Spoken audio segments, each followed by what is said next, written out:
Alrighty. Hey everybody, welcome to the Sunken World Saga. This is a Dungeons & Dragons 5th edition actual play live stream.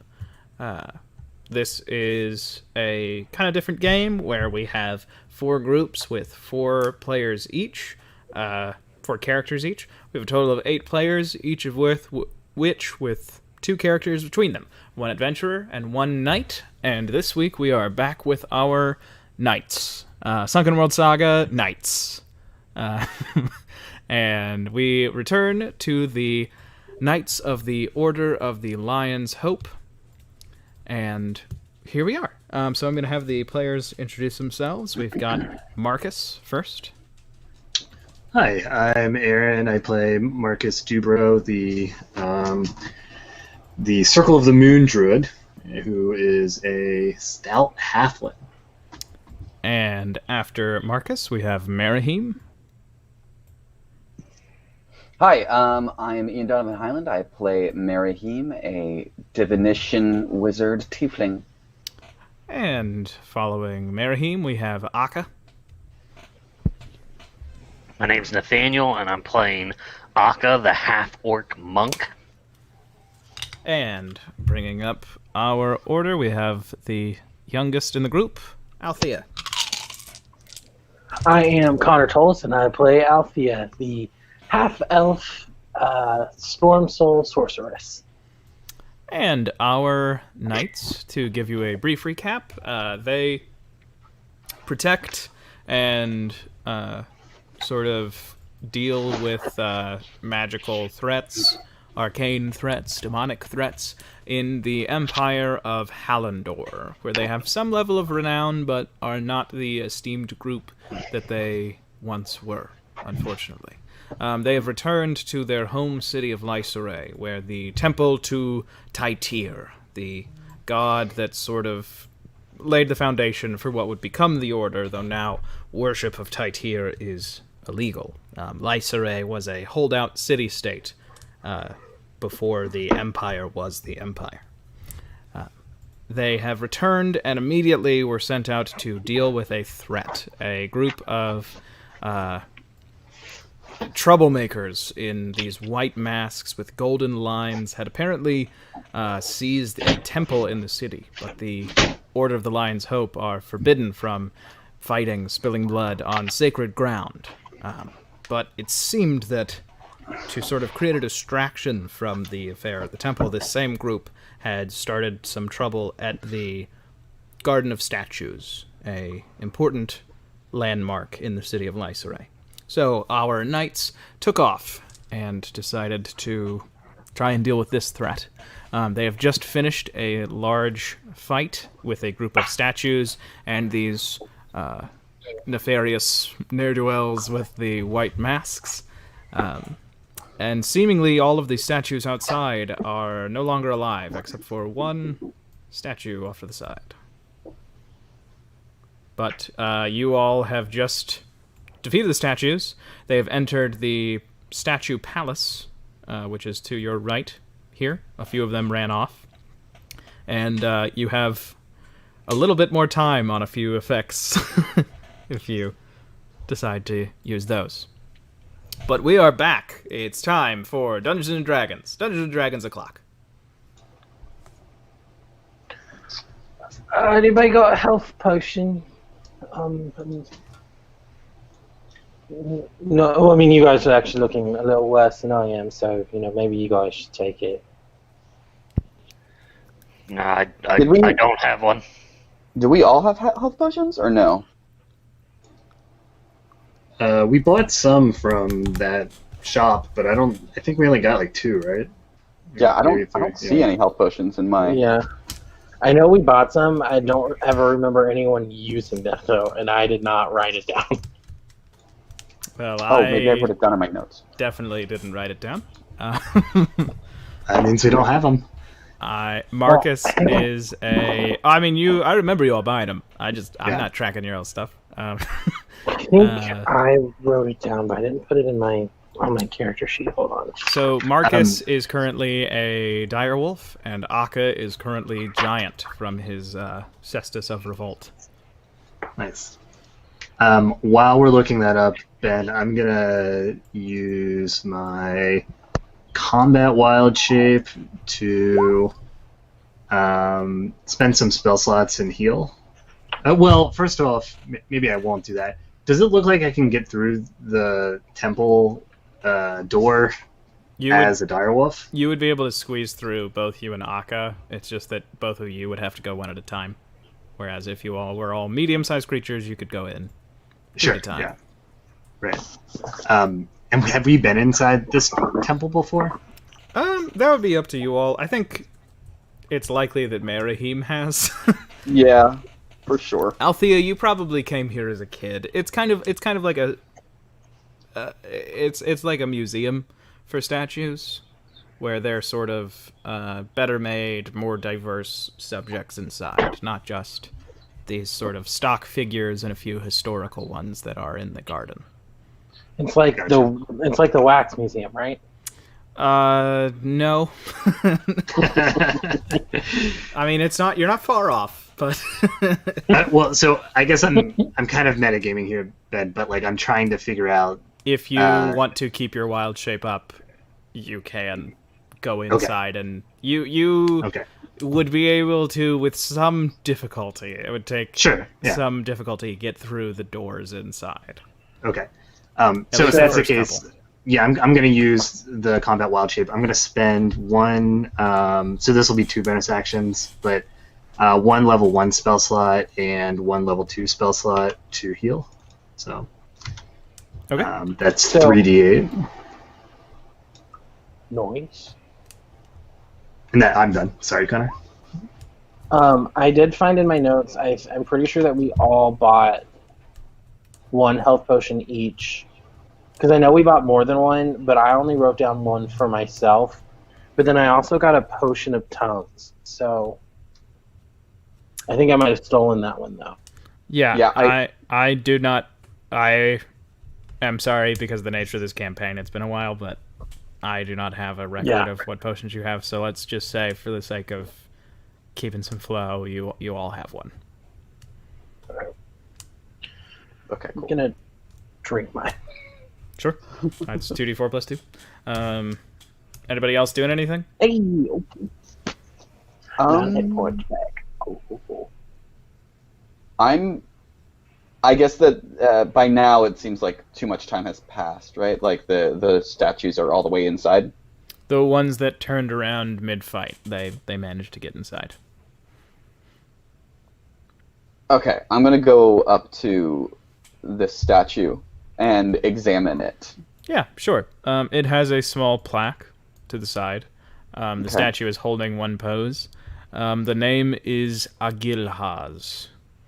Agilhaz. And it says, Chief of the Chatri people. And you can make a history check to see how much you know about this figure. While he's thinking, I'm going to be pulling on his, does he wear, robes, Ian? Miriam? I think he's got, a blazer, doesn't he? Yeah. I'm, basically wearing, an English professor's, when you think of an English... Oh, yeah, tweed. Except a robe version of it a little bit. It's like a tweed vest outfit with, that's just a little bit, maybe longer than it. Yeah, you got those wizard sleeves. Exactly. Yeah, so I'm currently, I guess, ruining that. Yeah, you're tugging off. Beautiful description with just slobber coming out of my mouth onto you, and I'm doing the a kind of a high pitched dog whine, and I'm pulling you towards the temple.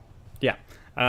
So you start to pull him that way. But what you do know of Agilhaz and the Chatri people, so this is a figure from the only time that Hallandor tried to invade the south. They were going to go through the Udhara Desert, traveling legions one at a time through the road, because to go off of the road is to basically die of thirst. And Agilhas was a 14-year-old boy whose parents had been executed in front of him by a raiding party from Mana.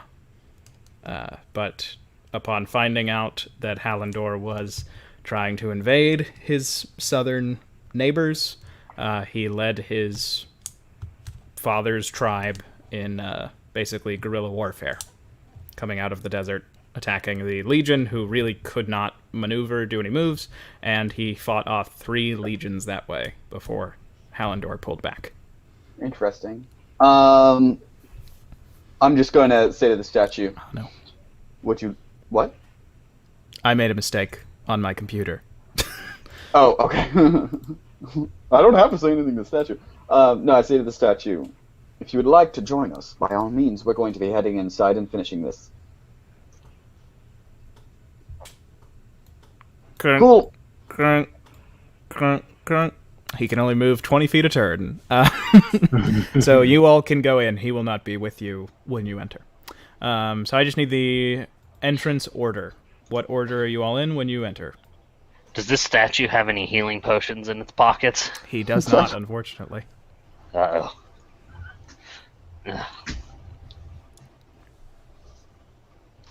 I just need to know... I think I'll go first. Okay. Um, Marcus first. Should we have, a big boy in the front and a big boy in the back, and then, me and Marion, Sure. kind of squished in the middle? Sure, I'll try and hold anything back that comes behind us. Oof, you're doing bad, huh? I drank my potion, but it's not much. Thinking about it now, I probably should have given you mine. Sorry. The doors to the statue palace are these sort of thick, dark iron, but with bits of, amber across them in sort of small designs. You see they are probably representations of some of the statues you can see inside. You see griffins, soldiers, knights, a chimera, a few other things. Do you guys think we're going to have to fight those? You push the door open, Wolf Marcus, and you step inside to the only part that is still sort of a garden, a small grassy area, and you see those 2 statues that came inside before, and a chimera statue that is moving, and when it looks your way, it begins to move towards you. I need everybody to roll initiative, please. Has it been more than a minute? It's been just under a minute. So I still have my stone hand. You would still have your stone hand, so that could be following you. Okay, cool. Yeah, that was definitely coming with me then. All right. Oh no, guys, we're on the grassy knoll. 19. Oh no. There's only 14. one. I don't believe in the second chimera theory.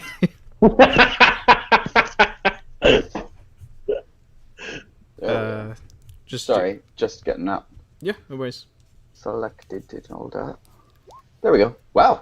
Okay, so we are going to keep these initiative orders this whole dungeon. Well, I am not upset about that turn of Right. events. Might not have done that if they were lower. Okay, so first up, it is... Marcus and Akka, can you all roll initiative one more time? Just to see who's the first one between the 2 of you. Sure.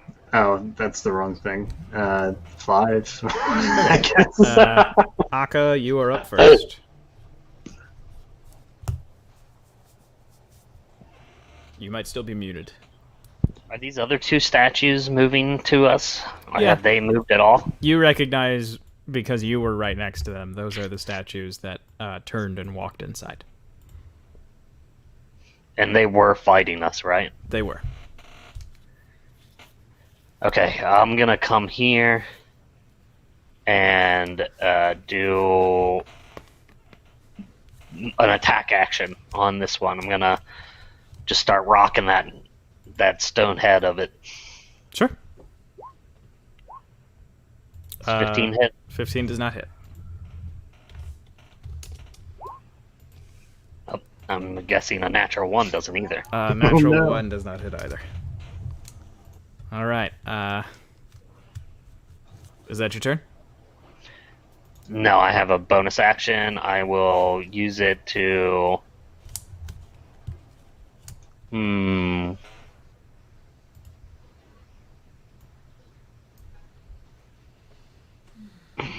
To grapple. Since I use martial arts, I can use grapple with my bonus action thanks to the tavern fighter feat. So I'm gonna try and grab it. 11. Okay. Oh wait, I have an advantage from being large, so I'm gonna roll again. 17 is the actual.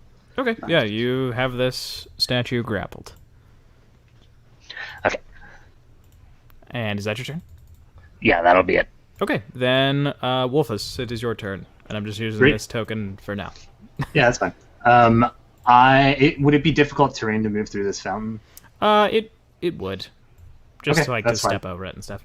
Yeah, I can still make it to here. That's like 35 feet of movement. Yeah. So you are in front of this chimera. It's like Yeah. slightly larger than a normal lion size, with these great big like bull horns sort of jutting out, and it has like talons instead of feet, and a big scorpion tail. Yeah. Okay. Cool. And I guess I'm looking back and forth between the two creatures, and I'm going to.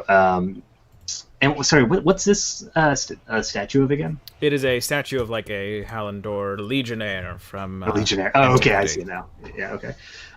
And it's just seeing that he's a little bit smaller. I'm gonna reach over to the legionnaire and try to bite him and bring him to the ground. So. That's a 7 to hit. Ben, you called it. We are going to roll poorly. Yeah, you all are rolling the same way as last session. Okay. Is that That's my your turn. only attack? Okay. You're about the same size as the Chimera statue. You feel like Okay. it's probably not to scale. Sure. Next up, Marahim, it is your turn. Okay. Can I get like a token or something for my hand, just so that I know where that is? I do not have a hand, but I do believe I have a hand statue that I've seen before. It just anything. it. Yeah, perfect. I'm going to perfect. give you control. Okay, cool. Oh, that is perfect. That's actually like ideal. So I'm gonna have this guy go here. Is he grappled? You said. No, this one is grappled. Okay, cool. So I'm going to use my action to try and grab that guy. So it needs to make a strength saving throw. Okay. That is a big old 6. Okay, it did fail, which is good. That means I roll 2d6,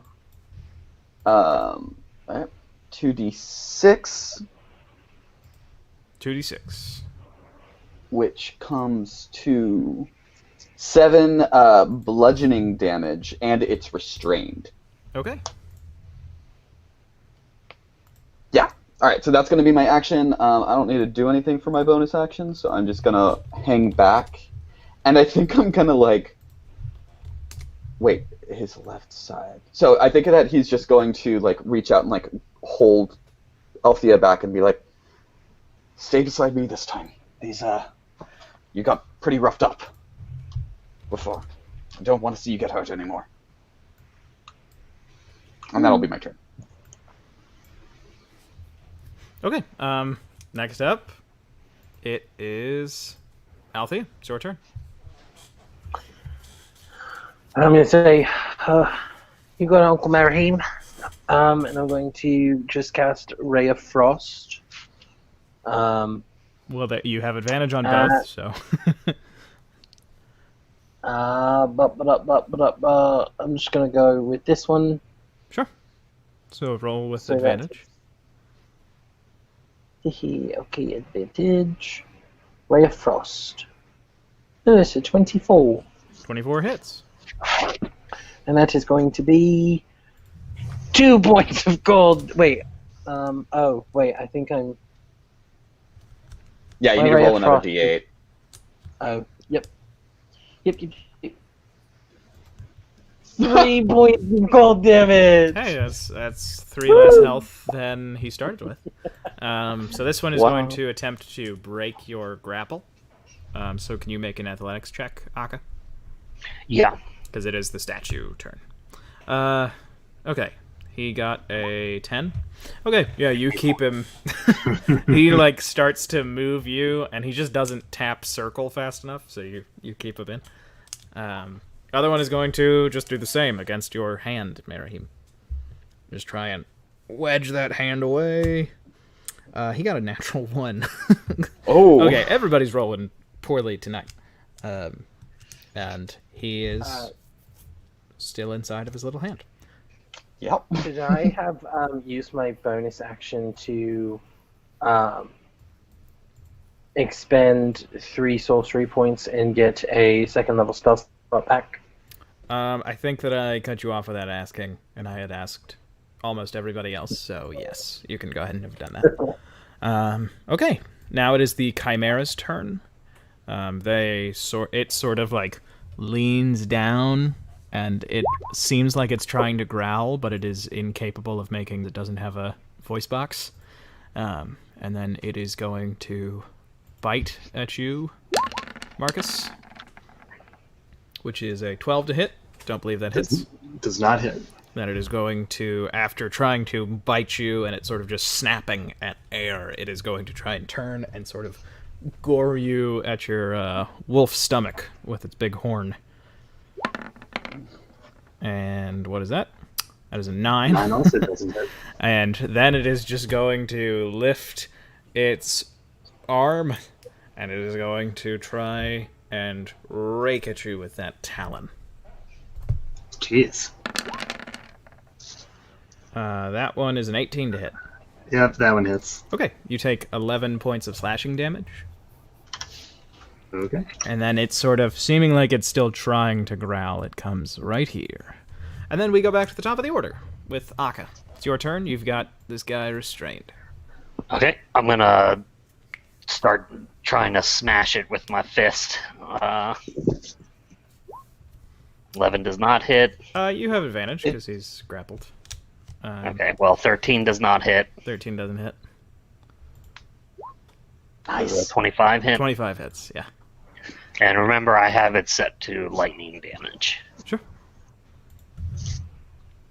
So it's 5 bludgeoning and 4 lightning damage as I backhand it with one of my cestus while holding onto its shoulder with my other hand. And as my hand goes wide, there's like a little streak of electricity that connects its face in my hand. And then I will... Don't forget the D4. Oh yeah, yes, you're still giant for a few more seconds. That's 3 more bludgeoning. Okay. Another 3? And then I will attempt an unarmed strike against it. I think I'm going to try and headbutt it. Okay. Yeah, 17 hits. Work. Okay. That does a total of 11 bludgeoning damage. Okay. I smash down and break off the nose of the... Yeah, and enough statue. of this statue has been pummeled into marble dust that it is now considered bloodied. You look dusty. Very nice, I mean. And I guess I will... I'm going to stay where I am, actually. Okay. Next up, it is, well, is that your turn? Yeah. Okay, next up, it is, Wolf Marcus. Okay. Yeah, I'm gonna keep like tracking this stone chimera as it moves, and I think I'm gonna focus on it now. And I will. I think I'm gonna take the dodge action actually, Oh. Okay. and that's my turn. Okay. Then next up, Merahim, it is your turn. You still have this guy restrained. I'm going to say that after this round, the next round is the last round of both Akka being big and your hand. Okay.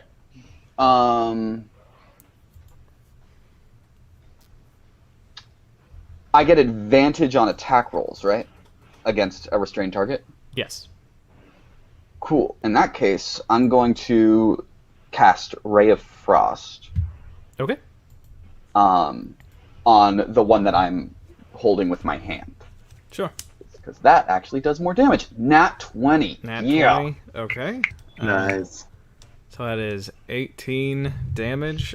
Yeah, you freeze it, and the force of your hand touching it, like your hand trying to just keep it in place, like, anything when it gets cold is a little more easy to just snap. And so a lot of that statue just crumbles away, and it looks like it is barely standing.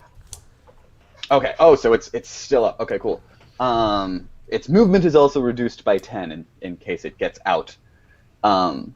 And then I'm going to go ahead and I'm just going to move into the corner onto the flowers. Okay, yeah, you go over there. You can step around the flowers or step on them. Which do you do? Merahim is a huge lover of beauty, so he is stepping in front of the flowers as if to protect them. All right, gotcha. Next, if that's your turn. That would be my turn. Okay, next up we come to Althea. Althea is going to follow Uncle Merahim's lead and is going to Ray of Frost that dusty bitch. Which For dusty 21. bitch? The one that Uncle Merahim hit. Okay, cool. Gotcha. Yeah. Yeah, you definitely hit. She makes a finger gun and points at him and says, "You look dusty. Your hairline's uneven. You ain't cute." Pew! 7 cold damage. Yeah, you Definitely do says, pew! 7 Yeah. cold damage, and just more of it just crumbles away, and it is gone. Gone to dust. Between this and Fontaine, Althea's been pretty catty lately, I think. And like the statue might have had a bad haircut when it posed for the sculptor, the real life guy. Is that Althea's turn? Yeah, I don't have any bonus actions that I can do. Yeah, that's it. Actually, that's all she's gonna do. Okay. The next up, this guy is gonna try to get out from under you again. Okay. Okay. No. Probably not. Can you make an athletics check? Oh, it did. Yeah, he just manages to slip away. Whoa! And Wow. Pods, roll your dice better, dude. What are you doing? I'm just gonna start punching my computer every time it rolls like that. and he sort of shoves himself to back here, so you get an attack of opportunity on him. Okay. Can I make it with the cestus, right? Yeah. Yeah, I mean, they function as like a... Oh, Long wait, that's weapon and a not punch. supposed to be advantaged. Okay, but the I guess 25 hits. 25 is the first one. Yeah, I'll roll it. And the enlarged damage. So that's 6 bludgeoning and 6 lightning damage. Yeah, as he sort of shoves himself away, the sort of crunching, sliding stone sound that they make when they move, you just reach out and punch like right through like where the collarbone meets the neck, and it just crumbles around your fist as lightning shoots up and down your arm, and it falls to a pile of dust. Okay, and next up it is the Chimera's turn. The Chimera is going to get right here and is going to inhale. And it's going to breathe fire on you, Marcus. So you've taken the dodge action. So I'm going to give you advantage on the dexterity saving throw. Yep. And you may go ahead and make that to see if you avoid the fire. Oh, I need to make... sorry, I had the wrong sheet up. Advantage... 18. Okay, so you succeed. Oh my god. That was a lot of damage. Taking... What's 39 divided by 2? 39 divided by 2. It's 20. 38. It's 20. No, it's this 38. So you take 19 points of fire damage. 19, okay. That was very generous of you, Ben. Yeah, no, you take 19. I mean, I round down for everybody. Okay. I round down for you all. And then it is going to turn and make its way over to Akka. I'll Does take get an an attack of opportunity? I'll take an attack of opportunity. Sure. Oh, that shouldn't have been an advantage. It's 13 to hit. 13 does not hit. Oh, okay. And it gets right in front of you, Aka. And it is going to, as it stops, it is going to lift its head and try and pierce you with that statue horn. Okay. That's a natural 2, so that won't hit. And then it is going to lift that talon and try and scratch you across the chest. That is a 14. Don't believe that hits. No, it doesn't. Okay. Then we go back to the top of the order with Aka. This is your last turn enlarged. Okay. In that case, I will double attack here. Sure. 15. Does that hit? 15 does hit. Does hit. Yes. Oh, okay. So the first one will do 9 bludgeoning and 4 lightning. And the second one is an 18, so it hits. And it does 10 bludgeoning and 2 lightning. Yep, so that's another 12. And I'll use my bonus action to grapple it. Or Sure. attempt to. So I'm guessing we both roll at advantage for being large? Yeah, I'd say so. Okay. That's a natural 20, 27. All right. Yeah, you managed to get like around one of its like legs and around its sort of like a bit of its back, and you feel like you have a good enough grip that you will be able to still have advantage when you shrink, which will happen at the start of your next turn. Okay. I'm gonna use my movement, and is this a pool of water? What is this, like Yeah. a fountain? It's like a little. It seems like it has a source at the bottom that sort of bubbles water up, and then it dips out towards the edge. Like it's like a fountain. Yeah. Okay, so I'm gonna move up 2 spaces, 1, 2, dragging it up the same 2 spaces, Sure. You sort of drag it into the water. trying to get it into the water some, Sure. just in case. It looks roughed up at this Okay. point. And I'll end my turn. Okay.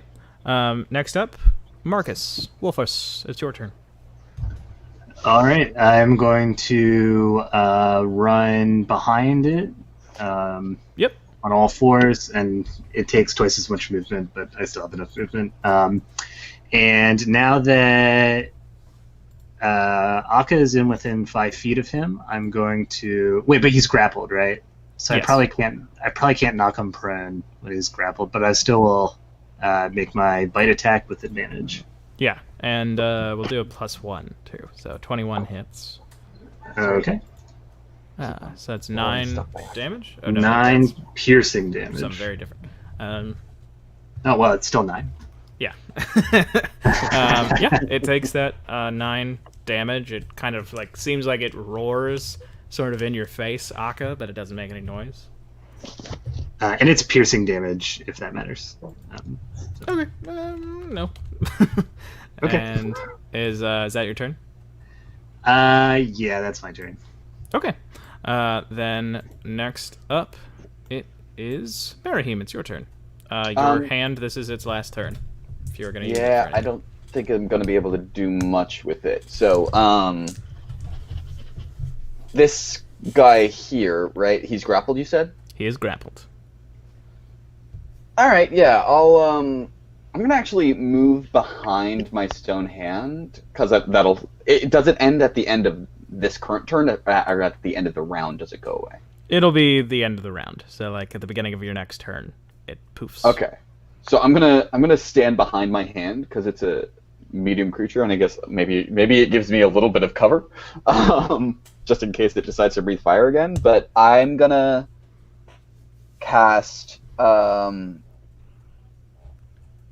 Ray of Frost on this guy. Okay. Ray of Frost, 16 and a 22 both hit. So that is 5 cold damage. It seems like you sort of get it towards one of the legs, so its movement is reduced.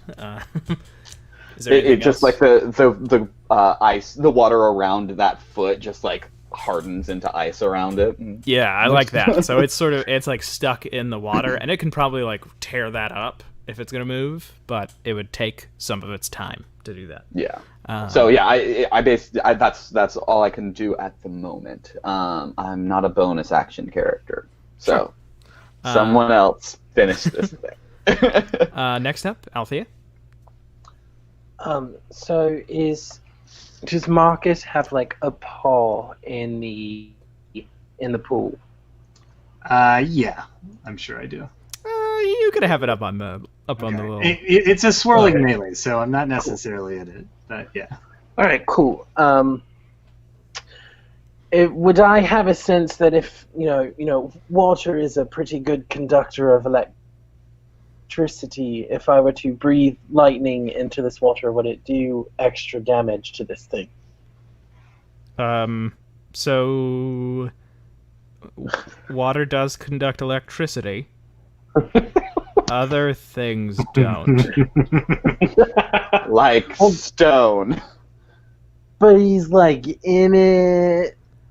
So is Marcus, by the way, though. He's kind of in it.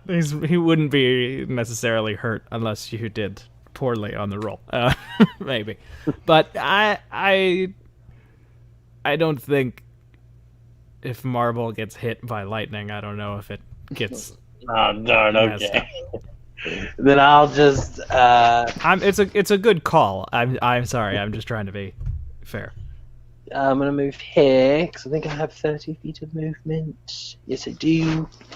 And I'm just gonna Ray of Frost his mangy butt. Sure. It's an advantage still, right? Yeah. Still be advantage. It's a 19 to hit. 19 does hit. Ooh! Max damage! I think. Nice. Yeah, definitely max damage. And you can tell that you like chip off a portion of its back, and actually, Akka, your arm like perfectly goes into the new groove created by that amount of statue being taken off. Oh, that's such an anime moment. It's letting me tuck my arm in like we're dancing. I've always liked the large silent types. And you now notice that enough of it has been chipped away that this chimera is considered bloodied. But now it is its turn. It gets something back, and it looks up at you, and for a moment you think it's about to roar silently again, but instead, from its statue mouth in your face, Akka, comes a big cone of orange flame. I need you to make a dexterity saving throw at disadvantage. Ooh. That is an 8. Okay. Potts, I thought you said you were going to punch your computer. I mean, 8's not that bad of a roll. It was a 5. All right. You take 21 points of fire damage. Okay.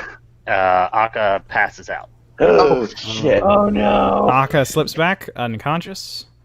The chimera, no longer grappled, is going to wheel about, and as it goes, it tries to gore this wolf that's given it trouble with its horn. And I can't It can breathe change fire? the size of my token if you can set it back to normal. Yeah, it breathed fire on Marcus. And no, it can breathe fire and gore? Yeah, Jesus. this is a tough monster. Oof. And Oh, us. it does a 23 to hit you, Wolf Marcus. Yup. You take minimum damage, so you take 6 piercing damage. Okay. And I transform back into Marcus. Uh-oh. And then it is going to tear at the ice, but it only gets to here, seemingly going for Althea. I'm going to whack it with my attack of opportunity. Sure. In the bum. The good, too. All right. So with my quarterstaff, I'm just gonna Yeah, smack 16 it. hits. And it's only with one hand that I'm hitting with. So that's 5 bludgeoning. Sure. Yeah, you do 5 points of bludgeoning damage to it. And it gets right there. You don't hurt my. I can't. I don't have his voice. Hold on. I don't know. I'll have to work on his voice. Go watch Flight of the Conchords. Yeah. And get back to us. Well, next up in the order, Aka. I need you to make a death saving throw, please. Oh no. Okay. All right. That is a failure. Oh god. All right. Marcus, you're up next. All right, that wasn't enough time to figure out his accent, but I'm going to. Yeah. I just have to say the word yes over it. Yes. Yes. Yes. Hello. Yes. Yes. Yes. Familiar? Makis? Yeah. So I'm going to. I guess I'm just gonna turn back into a direwolf.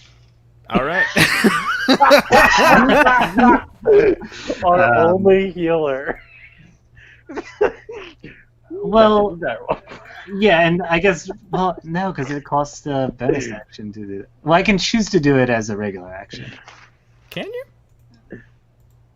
I think so. It's typically a regular action, and it's you gain the ability to use wild shape as a bonus action rather than an action. Okay. So. Yeah, then that one's fine. I thought you meant healing word.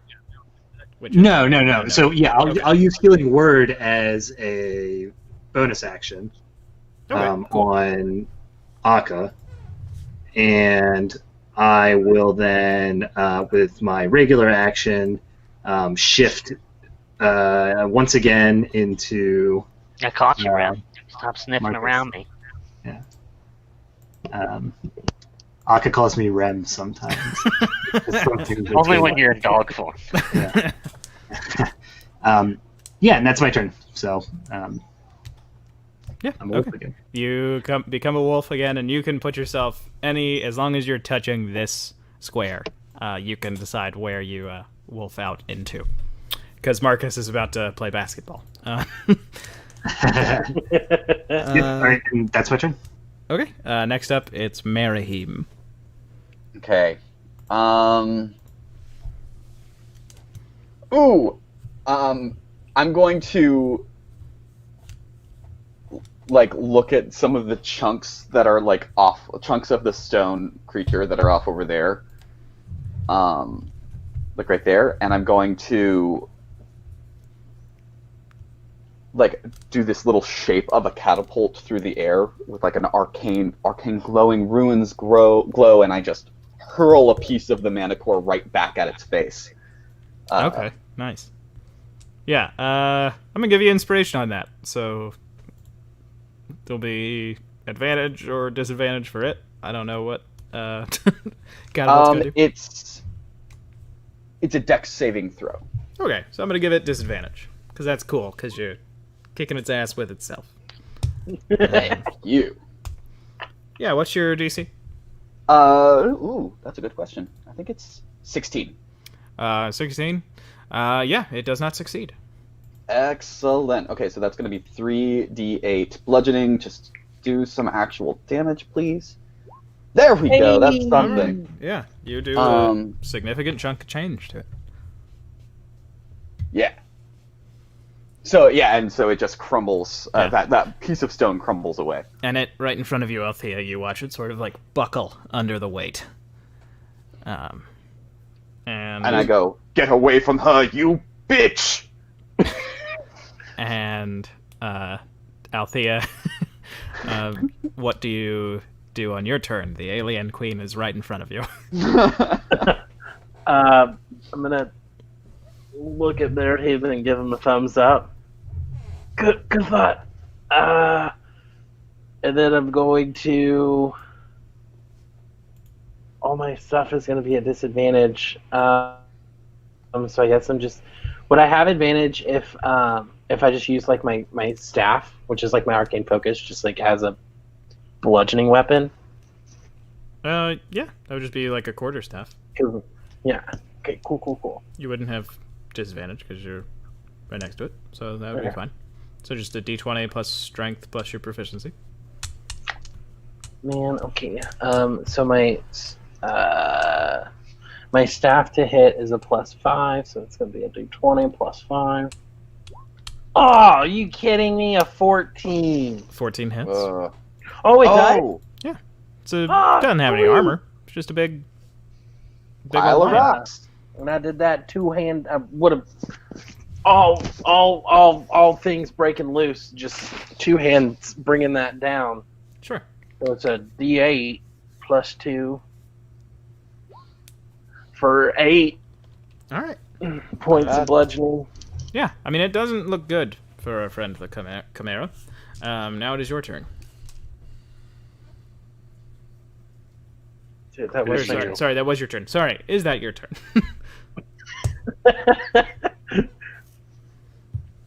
Was that your turn? Yeah, that's because I can't. Sure. Yeah, The Chimera gets something back no. and turns around and Oh, exhales a great breath of fire onto this wolf. Marcus, can you please make a dexterity saving throw as the wolf? I can.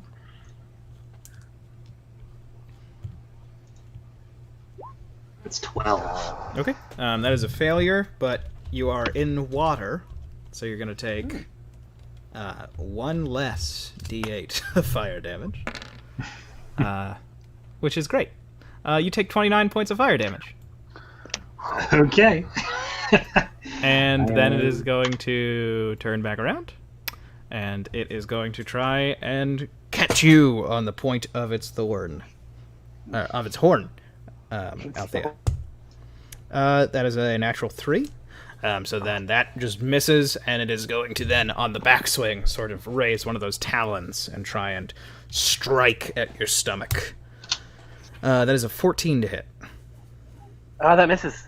Okay, then it does that, and it is all done. Thank God for mage armor. Thank you, Storm Mantle. Next up, Aka. It's your turn. You just woke up. Okay. You are prone. Alright, I'll use half of my movement to stand up, and I'm going to say, ugh. You got the breath of a Zeshan whore. And I'm going to run at its butt and do the good old-fashioned. So that's 10 feet of movement, and this would be 20. 20. Is that adjacent to it? I can't tell. You are, yeah. Yeah, it is. Okay. And I'm going to punch it in the butt. Yeah. Just like Marcus would do. I'd say you have advantage. Okay. The lion's hip hasn't moved past the anal stage of development yet. That's why. Okay, nat 20 with the Cestus of Revolt. Okay. And Nice. I'm going to roll it. I'm going to see, because I tried to change it so that it would automatically add the orc thing. Yeah, brutal critical. Savage tax, but we'll Oh, see. savage, yeah. All right, so that is It did not. 6 plus 3 plus 4, so 6 plus 7, 13, and then your extra critical. It looks like it is on the ropes before you roll that extra dice. Wait, that's one. What's the lightning damage? That's a D6 as well. Okay. So I'm just going to roll 2D6 here. Yeah, sure. So And that's 2 bludgeoning and 2 lightning. you just perfectly smash through. You feel like you are about to stop sort of at the edge. It's kind of like you're punching through I'm going to bricks. reach in and I'm going to pull out its stone colon. All right, you tear out its stone colon. I see what its problem was. It had really bad gallstones. You all have finished the fight in this room for the moment, it seems. You I'm hear just this gonna- sliding stone. Lay down here. Yeah. When you do, a little bit of the water gets into your mouth. Can you roll 3d6? Oh no, I'm going to drown. No.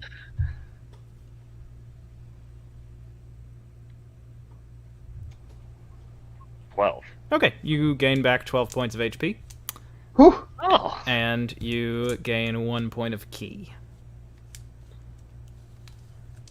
Healing pod. guys, this It's good water. this is a really nice fountain.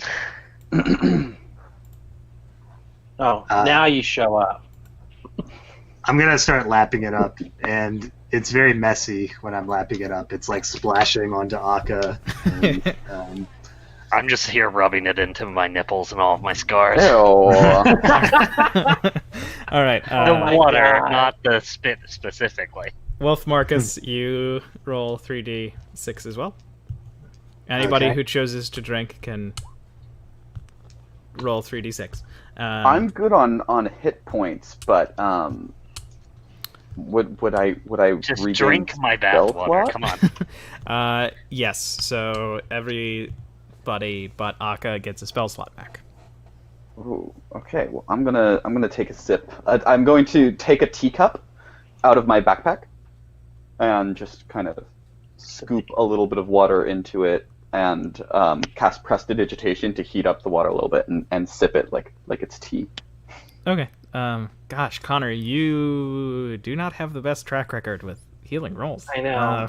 But luckily, that got me where I needed to be. I'm full health now. Yeah. It was one over what I needed. So, do we get to pick what level spell slot we get back? A first level spell slot. It's what? First level. First level. Okay. sorry, Ben, was that the case for me too? Yes. Okay. And then from there, you see this room, this door has a sign on it that says the Room of Emerald, and this door has the Room of Sky on it. And your friend, the statue of Agilhas, is just sitting between them. He is a really good. There's like really good statue work. He looks very young, and he has these sort of folded clothes that you can see are like multi-layered to sort of pack in sweat. And his bow is it's like a short bow, but it's the size of a long bow. That part is probably inaccurate. When Merahim was standing in front of me, did he look like he might potentially be a little off balance? Me? Merahim? Yeah. Sure. Althea's gonna walk past him and just, jokingly give him a little hip check. See if he falls in. Yeah, make an acrobatics check, Merahim.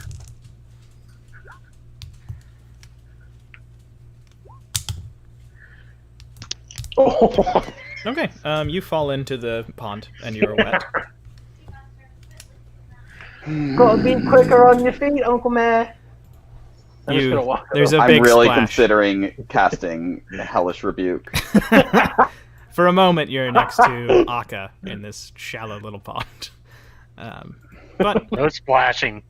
so there's the Room of Emerald and the Room of Sky beyond here.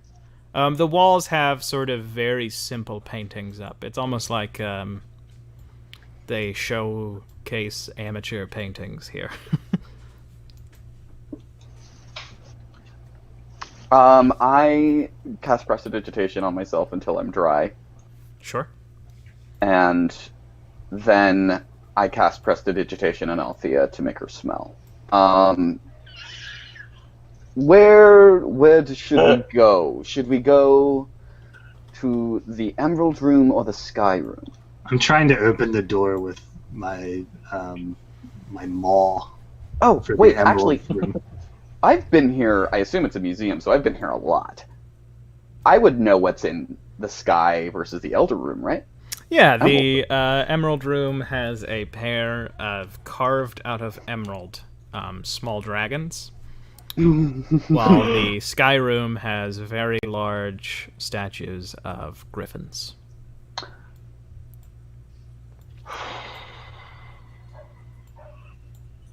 So, the Emerald What's in Room... here? And I Oh, wait. peek through the doorway. That one has very large griffin statues, whereas the Emerald Room has dragon statues. So can I do like a nature check or something to figure out which of those is worse? The dragons are much smaller dragons than the Okay, griffins. They looked like. You know what? Make a nature check. You're correct. You I do think need the to real make a nature question check. is, do stone flying creatures still fly? That's Those a very good question. those dragons and those griffins looked like very fearsome statues, both of them. Can I make an Arcana check to see if I would know that whether or not stone creatures can fly? Make an Arcana check at disadvantage, because this Sorry, is a didn't- type of magic you're very Even though unfamiliar most of my magic, like combat spells, are earth based, are like stone based. Okay, that's a very good point. Yeah, make a Arcana check with advantage, I'll say. Because, actually, you know what? There's another reason that you have advantage. So 23. This seems to be magic associated with somebody who's touched by spirits, Oh, which you know a little bit about, even though you, to my knowledge, have not used luck on stream. I keep on forgetting that I have it. But it seems like this is likely some type of earth stone spirit, something connected to that. And you have actually read that wizards who are descended from earth spirits can empower a statue to act like it would were it alive. Okay. That's Well, probably why the either way- chimera could breathe fire, that sort of thing. Oh, okay. Either way, Akka, both of these creatures should be able to fly. I believe it's an earth stone spirit that's empowering them. Probably something that's being manipulated by the masked men. So So we just come back the way we came and say it's over? I mean, we could do that if that's. I mean, I Are you can't suggesting we fly, leave? so I don't know what we can do about it. Marahim, Mm-hmm. you remember that the dragons in this room, the small dragons, were like Shuhan dragons, like the type of dragons that were found in Shuhan in antiquity. They did not have wings, so Oh, who well, knows whether they can fly or not. these dragons are Shuhan dragons. They're serpentine and they're more difficult on the ground, but they're not flyers. Oh, so they're like snakes. I'll wrestle a snake. All right, let's go wrestle a snake. Huzzah! And at that point, Wolf Marcus manages to open the door. While everyone was like healing up and stuff, can I look in my bag at my little Ruby boy? Yeah, he's in there. He's What's he look like? It is a lot bigger. He looks like It he is is a lot. about the size of like a mouse now, as opposed to like a teardrop. Does he have like arms or anything? Does it look like he has like a face? He does not have a face. He does have a pair of arms that look like they look kind of like Popeye the Sailor Man arms. Like they're very meaty down to the bottom. Can I give him a little scritch? You do. He seems not to know how to respond. I say, oh, just be safe in here.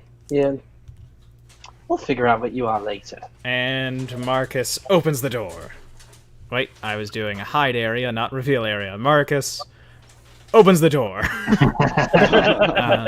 And you can see that there are a pair of statue warriors, as you fought before, and then there are two, what look like, now that you're seeing them with fresh eyes, oh, those are like wormlings. Those are like baby dragons.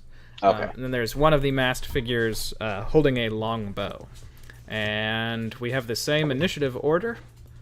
So, hey, Akka, you're up first. Oh, gung-ho, I guess. 5, 10, 15, 20. I'll go here. And I'm going to attack this one down below me. Yeah. You notice that these ones have slightly less antique armor on their bodies. I'm going to punch it. Yeah. Does a 16 hit? It does hit. All right, so that's going to do 10 bludgeoning and 3 lightning damage. Okay. Yeah, you feel like you're really getting into it. Like you're All right. dig it in. Take a second swing. 10 misses, I guess. Does not hit. Okay, I'm going to spend a key and do Flurry of Blows. Okay. Take 2 more attacks. Wait, I need to check something to see if I'm allowed to use my weapon for Flurry of Blows.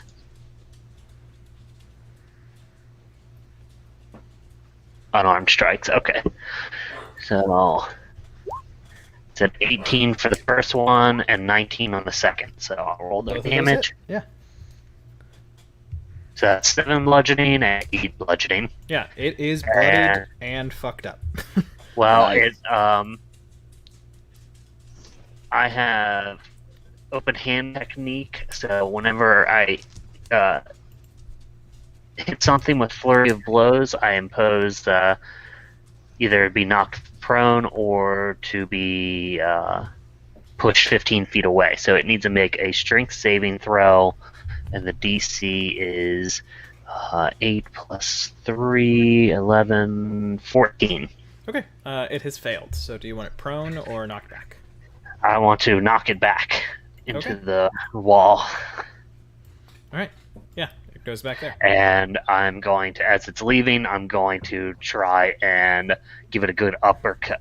Well, really what happens is I go in and I just start wailing on it, and for my last attack, I literally just give it a good shoulder charge and an elbow push to throw it into the wall, so I'll just call that my attack of opportunity. Yeah, sure. 25 hits. Yeah. Dude. Gonna do 6 bludgeoning, and then I still have 20 feet of movement, and so I'm gonna see this entire room full of things, and I'm gonna say, maybe later, and run back around the corner.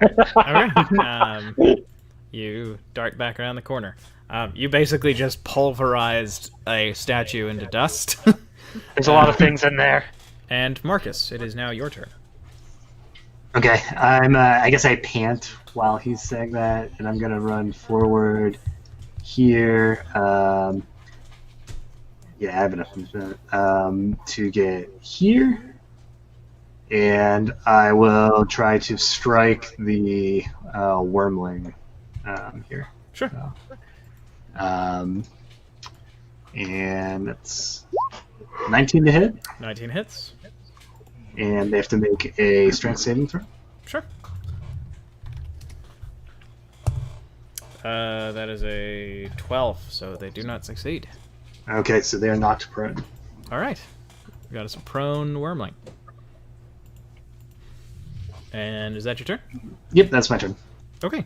Next up, Merahim, it's your turn. Okay, I think the archer guy's more of a threat than we're thinking. So I'm gonna go ahead and cast Maximilian's Earthen Grasp again. And my is it like emerald or like floor? Like, is the floor made out of stone? What's it made out of? The stone is like a green marble. The emerald is these dragon wormlings are like carved emerald. That's why it's called the Emerald Room. Okay, cool. So I just envision my missing arm reaching out from the wall behind the guy and grabbing him from behind. Okay. So it'll be back here this time. Yeah, tight. He has to make a strength save. Okay. That is a 12. I don't believe that beats your... That does not. So he's going to take 2d6. Ooh, and he's restrained. Okay. Nice. So only 7 damage, but he is restrained. And then I'm going to go ahead and tuck myself between these two. Just Okay. be like, that'll hold them for a little while. Well, and hey, 7 damage is 7 damage. Exactly. God, he's too far towards the edge of the map. Okay. And that is your turn? Yeah, that'll be my turn. Okay, next up, it is the archer's turn. He is going to try to break free with his action. It's cocked as a natural 1. He does not break free. Nice. So he is still trapped in there. Next up, it is Agilhas. He moves forward, sort of crunching along as he goes, and he comes to right here, and he is going to fire at this wormling. That'll be a hit. Yeah, he does a good amount of damage on this dragon. Next up, Althea, your turn. So this guy is grappled, correct? He is. Gonna run up 5, 10, 15. Go, oh crap, there's lots of things. And I'm gonna look at Mask Boy. And I'm gonna finger gun and pew! 15 just hits. 15. Oh, wait, it's that advantage, though, right? It is, that's right. Because he's grappled. It is. Natural 20. Nice. Okay, nice job on remembering. 11, Wow. 11 and 15. Wow. Oh, man. That is so... You hit this guy, and he was already hurt, and you freeze him to death inside of that hand. And you see he's trying to scream out from under his mask, but he just doesn't manage it. Okay. Wow, you have killed that guy with Ray of Frost. And I guess I'm just going to... Wait, how much movement would I have had? 5, 10, 15, 20, 25. Oh, man. I was hoping I would have had enough to get up to him. So I was going to ask if I could, like, just shatter him. I was gonna get here, but I did want to get in the room. Okay. Who are you gonna shatter? The guy. Oh, I was gonna shatter. Yeah, the guy, but I couldn't get there. Okay. Which stinks. Yeah, that's. I mean, that's my 10. he's dead. He died. Oh, he's gone. So that's awesome. Yeah. Okay. Next up, it is our statue. He's going to attack you from behind, Wolf Marcus. Okay. Shit. God damn it. I don't think he hit. No, I dropped my dice. So I'm going to count that because I swore so much. So 5 doesn't hit for his... He got 2 5s on his advantage roll. Then he is going to attack you again. You should tell him to try rolling double natural ones. A 15, It's all the rage these days. 15 on his second swipe. 15 does hit. Okay. Minimum damage, though. You take 4 points of piercing damage from his stone radius. Fair. Okay. And that is his turn. Next up, it is our wormlings. This one is going to stand up, use its movement to get right here. And then I need Marcus and Althea to make dexterity saving throws as it just sort of goes... It does make a little bit of noise, and a line of acid shoots up and over you, falling onto both Marcus and Althea. 22. 22? 6. 6. Okay, so Althea, you succeed. Althea, you take 7 points of acid damage, and Marcus, you take 7. And that is... I take what? Shouldn't I take 14? Oh, my bad. Yeah. Yeah, okay. And then this I'm one is blind. going to come here and do the same thing. So I need you both to make a second dexterity saving throw. Dang it. Is that line gonna hit its friend? Ooh. It will. But it doesn't see its friend, because that friend is behind a large creature. Okay. I only got a 9. And I got a 16. Alright, I'm very sorry, Aaron, because the one that you take half damage on, it did 4 acid damage as this line of acid falls onto you. And Althea, you take 4 acid damage. So Marcus, you take 2. And its friend is immune to acid damage. Oh, great. Good to know. Okay. Then we go back to the top of the order. Akka, your turn. It's wrangling time. I'm gonna run. That's fine. Aka's famous 10, catchphrase. 15, 20, 25, 30, 40. I'm gonna run decided to stop here, but really what Aka's doing is he's like just full on charging at it, and he's got his arms crossed in the air, and he's going to whip both of his fists out in front of him, kind of like a Wolverine move, but he doesn't have claws. And so we'll see if those hit. Nope, that seems about right. Oh no! Wait, First would one he have misses. advantage because it would be facing away from him? That's true. You do have advantage. So we'll say that the Okay. 25 hits for your first attack. Okay. And this one is an 18. Both of those hit. Okay. So I'll do the damage for them real quick. 6 bludgeoning, 3 lightning, and 10 bludgeoning, 5 lightning. So Okay, so that is 19 plus 15. It's 24. Yeah, you seem to have messed this thing up pretty bad. It is on its last legs. And my bonus action is I'm going to attempt to grapple it with my Tavern Brawler. Okay. 10 is my athletics roll. Okay, real reversal of fortunes. It is grappled. You basically just grab it like a snake, because it is very serpentine.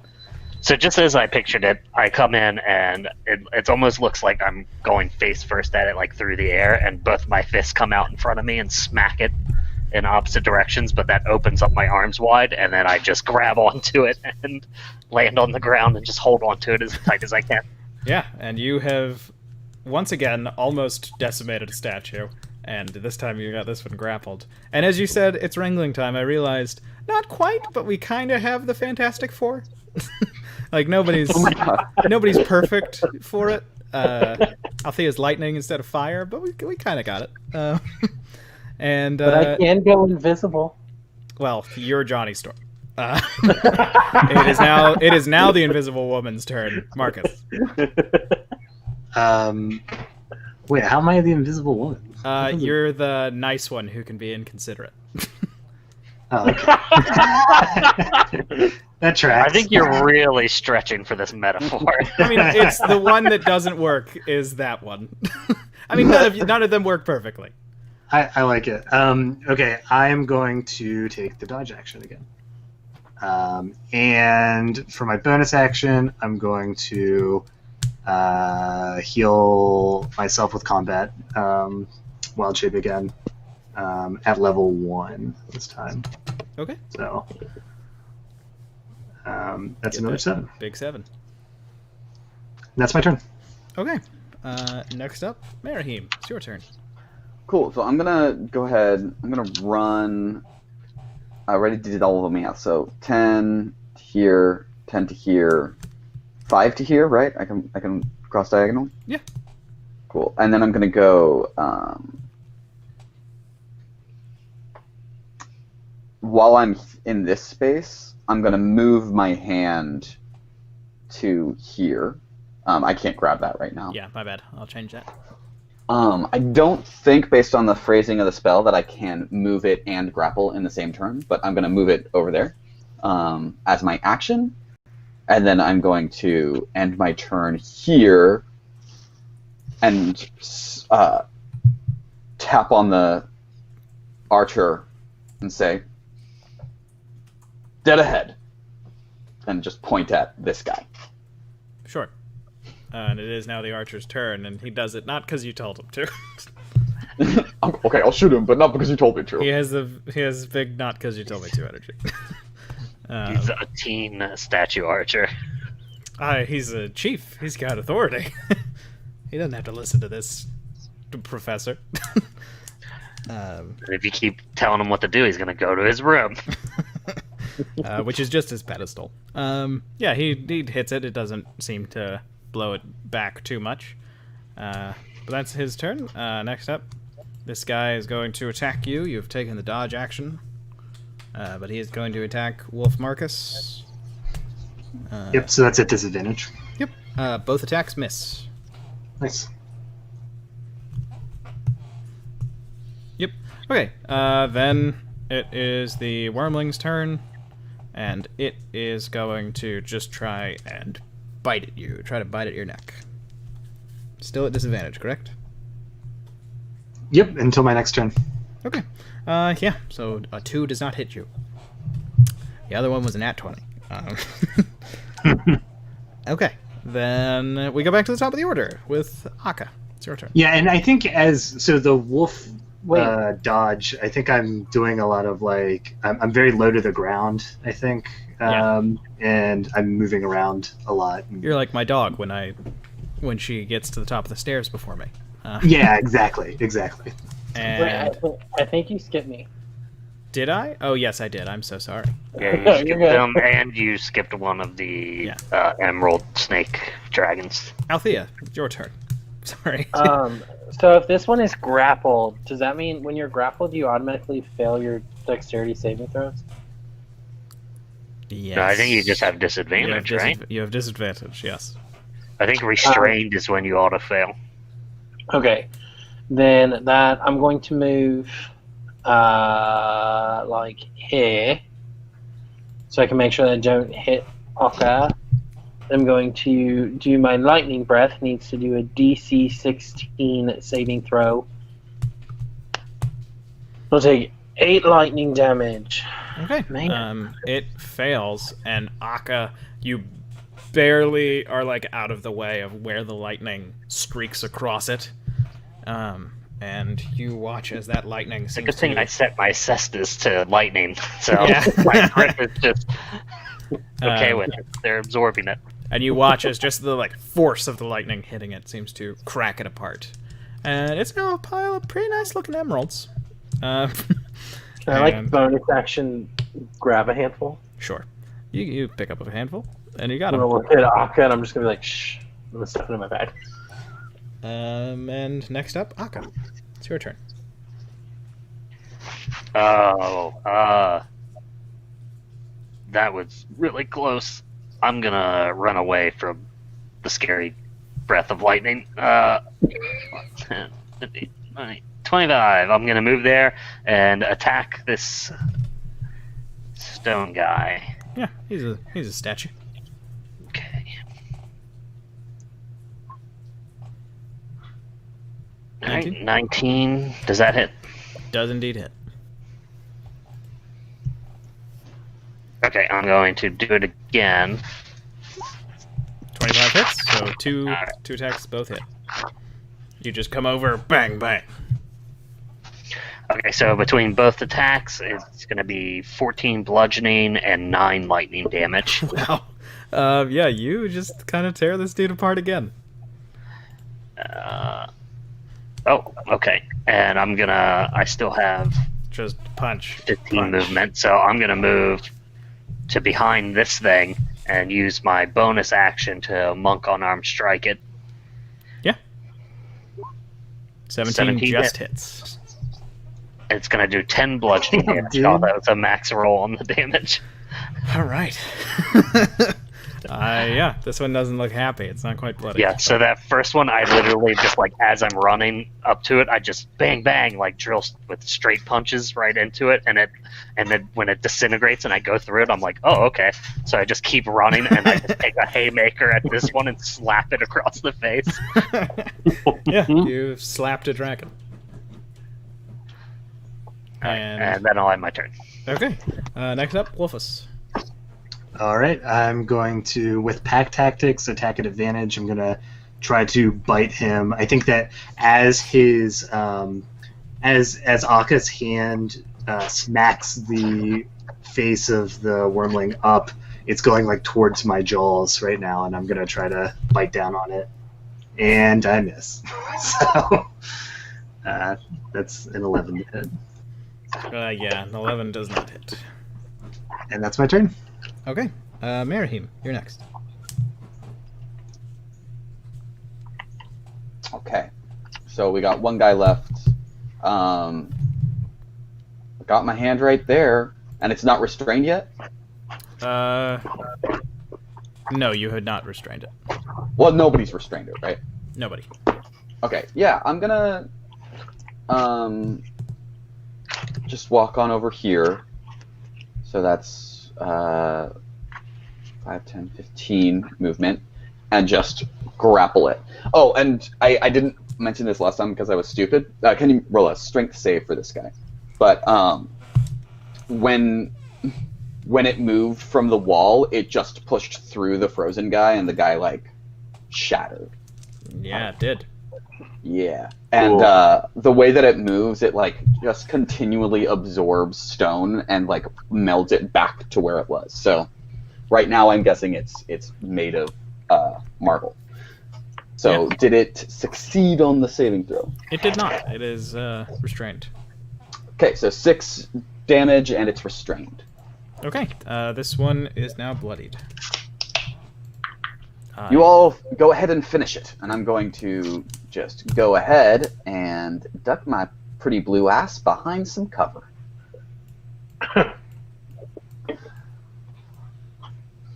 Your boy gets here. That's his turn. Althea, your turn.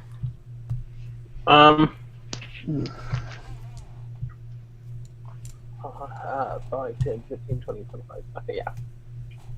I get here. Was a bonus action to scoop up a couple more of those emeralds. And then I'm going to Ray of Frost at advantage because he is restrained. Sure. Right? Yeah. Ray of Frost with advantage. 19 hits. For 8 points of cold damage. A finger gun at him and go pew! Yeah, you pew at him. Finger gun. And takes that 8 points of cold damage. Looking cold, looking grabbed by that hand. That is not a happy life for it. And now for its turn. Yeah, it's going to crane its neck. And it is going to spit up into the air a line of acid that is going to fall onto you, Althea. Yay! So I need you to make a dexterity saving throw. And shield wouldn't do anything for that, would it? Oh, it's a if that's a 20. I don't believe so. I don't think no. it does. I Um, think it just adds 5 to your AC, so yeah, I don't think that would do anything. yeah, 20. You take 4 points of acid damage. Nice. Only Cool. 8 total. Okay. Then that is its turn. Next up, it is back to the top of the order. Akka.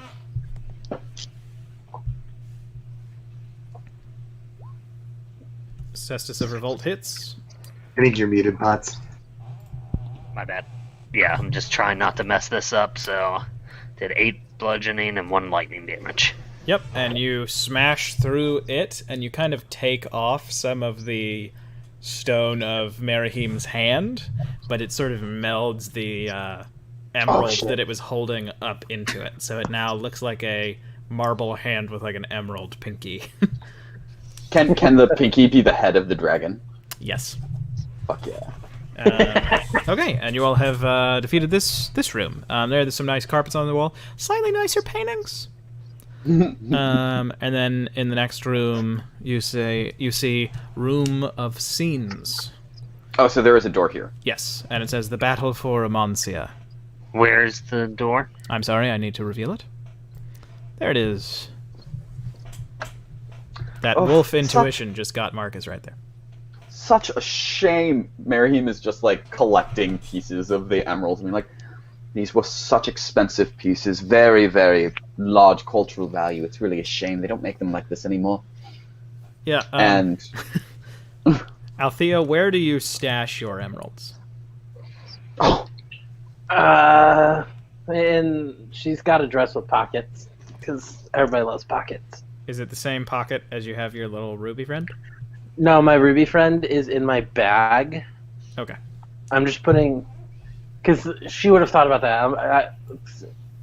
Emeralds and rubies together, don't know if they mix well, don't really know what's going to be going on with this guy. Sure. Marcus, do you return to the pool and take a drink? Yep. Okay, roll 2d6. Okay. Yeah, I think I probably would too. I took a lot of damage. Okay. You get 6 points of health back, and you have advantage on your next attack. Cool. Thank you. Well, if we're all Same for going back everybody. for more drinks, Man, I really do not have good luck with rolling No, sorry. Out, like healing for myself. I'm gonna send my hand to the door because I want it to be first through. Sure. Because it's technically a medium creature, so it can even act, or not creature. It's technically a medium, Construction. the size of a meteor. Thing. Yeah, like size of a medium creature, so it can act as cover. Okay.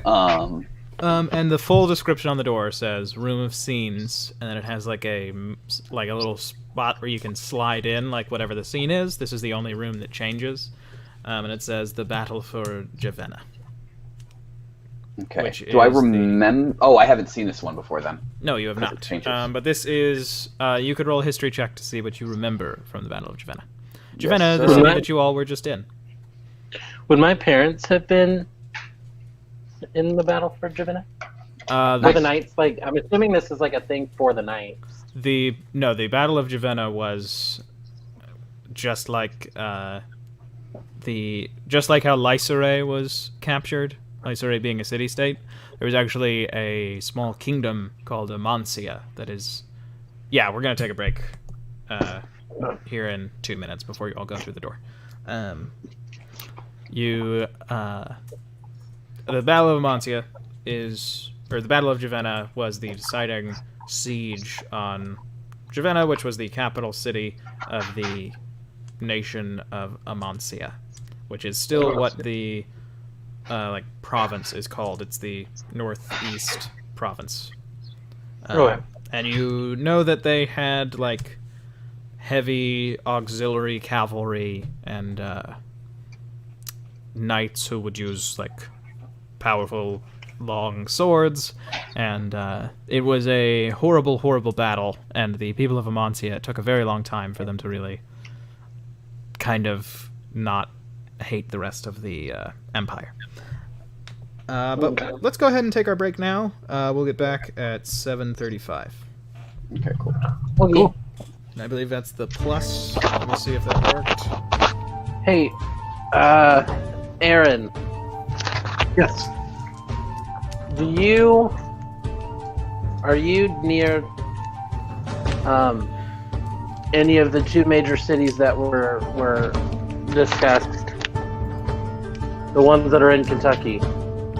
Oh no, I'm in Maryland. You're okay. I'm gonna need you to send me your address then. I can just give it to you now on stream here. Yeah, and just go ahead and give the address out to the whole world.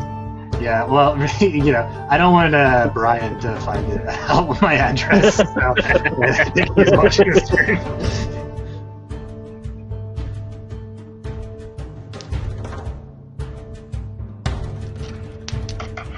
And then, Nathaniel, do you want to see? Oh, yeah. Can I start? Can I turn my video on? Yeah. I don't have yours done yet. And Aaron, I still need to make your last one, but here's Nathaniel. You're gonna get this little aqua coaster, in your little Jackson coaster. Dude, that looks so sweet. And everyone gets a matching the Sunken World Saga coaster too. So we'll all have a matching one. And then you'll have your adventurer and your knight character. And I kind of just cut Akka's down a little too small, so good thing I printed out a couple.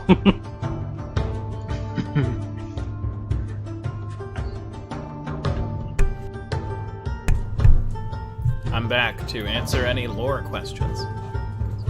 Anybody want to know the details of the Battle of Amancia? Or what Agilhas was doing? I'll tell you the answer. He's just walking her right here.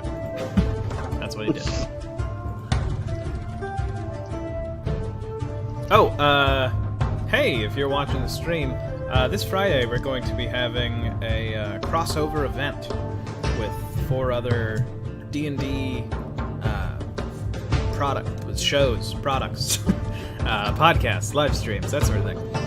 So I am going to be taking 4 Dungeon Masters on an adventure that they will be playing characters from the world that they play in, which I'm very excited for. A few of them are like the big like NPCs from their campaigns, and I think that's really cool. So you, our viewers, are going to be able to sound off in our chat to help out the enemies they're fighting and some of the NPCs around them, because they will have their fans able to do that with specific phrases. Our phrase is going to be, and I'm going to put it in right now, it's going to be something that I don't know if we've highlighted it quite enough, but it is the name of a character who is yet to appear, named Penis Prot. Penis Prot? Yes. That is P-E-E-N-U-S space P-R-O-T. So if you come to that stream that we'll be doing, and you type in the name Penis Prot, if you drop some Penis Prots in the chat, you will be able to turn my, low-level minions that I'm throwing at them to keep the game interesting, keep it fun. You'll be able to be like, you know what? He's got +1 claws now. That sort of thing.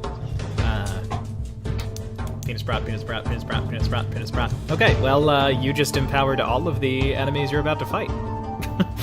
Yeah, I hope you feel good about that. I hope when It was worth it. It was worth it. Marahim dies, I hope you. Oh no!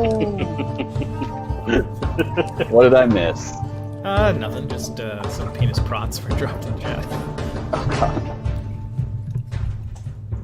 This is gonna be like the psychic Pokemon gym. I'm not quite sure what you mean, Brian. There's no transportation squares that can dart you all around to different locations. Although that would be a pretty fun dungeon. Oh my god, that would be a fun dungeon on Roll20, but if you were trying to play that, like... In regular D&D, it would be the most frustrating thing in the world. Such a nightmare without the map. There's very few like things that I think... I feel like you could... Go ahead. Sorry. I was just gonna say, I feel like you could easily use a clue board for that. That would be very fun. Dude, that would be super fun. If I was a more jokey DM, I think it would be cool to do like you fight like a little kid wizard, and the way that you have to beat them is just go through like board games. Like, it's just sorry, but like when you get to another, like one of the monsters that is also for like the other team, you actually have to fight that monster. Oh my god. That'd be cool. It's not gonna happen in this world. This world's a little too serious for that. I love that idea, but I also love any time that you have to do like a Home Alone scenario. Yes. Yeah, where you leave your kid behind? Yeah. Yeah. That's the part of Yeah. Home Alone that I identify with. Oh. The part where I get on a plane and I'm terrified, and then I just hang out with John Candy. Well, that reminds me, Ben, of there's that game Dread that uses a Jenga tower. Dude, that is my as- favorite system to run. Yeah. I would hate that game because I would just be completely at a loss. Are you really bad at Jenga? I'm very bad at anything that involves patience, being steady, not constantly shivering with my fingers. But it would be very fun to play.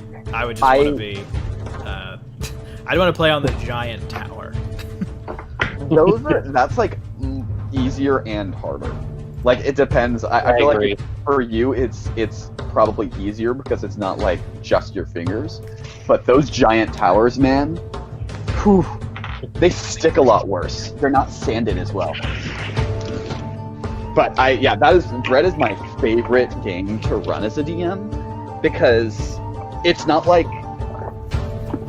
I'm just telling a story, but like the story is pretty much set. It's all a matter of like who's gonna survive and like what you guys do. It's such a fun game. I've never played it, but I think that system is just so cool. Like, it's such a smart way to approach that kind of game. Yeah, I think it. Sorry. No, go ahead. I think it looks very fun. I just know that if I was playing, I would just be like, well, I died in 2 rounds. Yeah, I do it. I always make it a little different because I'm a fan of horror movies where almost everyone survives. Because especially in a game like that, you know, it's more fun if everybody gets to play, and not someone's dying every 20 minutes. Because then someone's just sitting around waiting for the game to be over. So I always make it. I just throw away the rules that says like take pieces out at the beginning. I just have everybody start with a standard Jenga tower, and maybe 2 people die by the end of my sessions. But it's really a question of like, who's it gonna be, rather than everyone but one. So yeah, I also like to give everybody like unique powers so that they just feel a little bit more distinct, and so that they feel like it's not all in the Jenga. So like there was one person who was really, really good at Jenga, and so I gave him he was playing an intern on a spaceship, and so I gave him the superpower, or the ability Eager to Help, where he could make people's polls cool. for them. Yeah, that's a fun way to, I think, circumnavigate people like me. Yeah, exactly. So we are all back, it seems, so we're going to jump back into it. I believe that is the equals sign. Let's see if that works. It worked. All right. Hey, everybody. Welcome back to the Sunken World Saga. We're jumping right back into it. Our characters are going through the Statue Palace. You are outside of a door that says the Room of Scenes, and it references the Battle of Javenna. I would like it if you all could position your characters where they're going to be, so that you can enter. Thea's going to probably take up the middle of the pack spot again. Sure. And whoever opens the door, opens the door.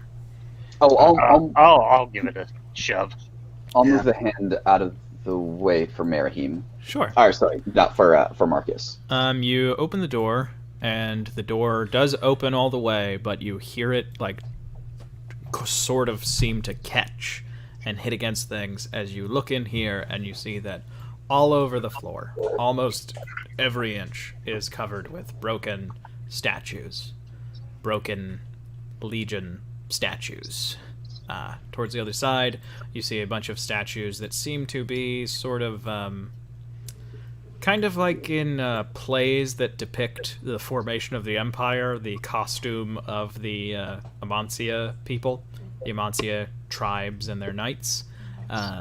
They sort of seem to be, many of them, shattered. But you see one tall, like, almost 7-foot tall statue in this thick plated marble armor, extremely fine detail in every inch, with a Zweihander sort of held in both hands with the tip of the blade touching the marble of the floor. And when he sees you all, he lifts his sword, ready to move. And we're in the fight. So first up, Akka, it's your turn. Oh wait, I'm sorry. No, it isn't. I completely forgot.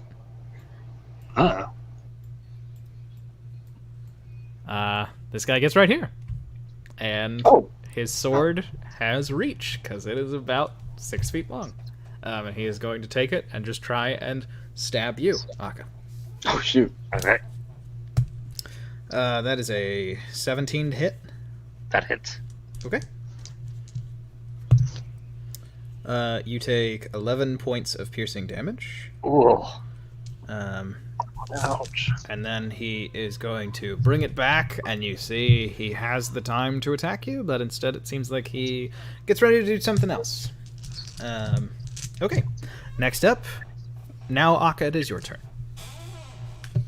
Akka runs back to the healing water. I'm gonna take another bath. Asshole. I'm gonna run here and circle around him and take 2 attacks on him. Okay. Yeah, and you have advantage because he's very, very slow. Oh, okay. Don't. Let me just roll a normal one again to count for that one's advantage of 19. Sure. And on the second attack, 18. Do those both hit? Both of those hit. Okay. So the first one does 10 bludgeoning and 6 lightning. And the second one does 7 bludgeoning and 2 lightning. Okay, so that is... Yeah, this guy is not looking good. Looking mighty chuffed. I don't know why I thought of that and then decided to say it. But you seem to... You blow out like a portion of the armor on his back. And I'm going to attempt to do the old grapple move on that. I give him 1-2 into the kidneys, into his marble kidneys, and then I'm going to try and grab his wrist with my... Or not his wrist, I don't know, just his arm in general with my hand. Make an athletics check. Oh, that's not at advantage, so it's a 9. Yeah, he just sort of wrenches his arm away. Okay, and that's my turn. Okay. Next up, Marcus. It's your turn. All right. With my turn, I'm just going to walk up here into the doorway, and Sure. I am going to attempt to bite him. And you said I had I have advantage anyways on this. So can I save that advantage, or how does that work? Sure. We'll say you save your advantage until you don't have it. Okay. I guess that seems fair. Well, I mean, if that's not how it works, that's fine. I think that's fine. 16 just hits. Okay. And he has to make a DC 13 strength saving throw.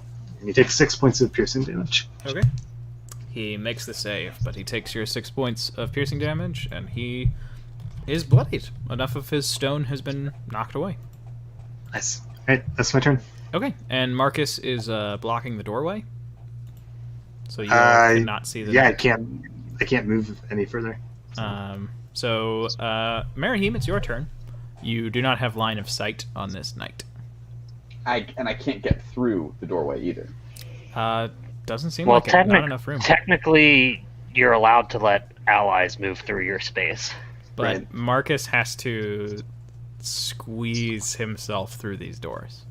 So I don't think that there is enough give in this wolf body for Marahim to...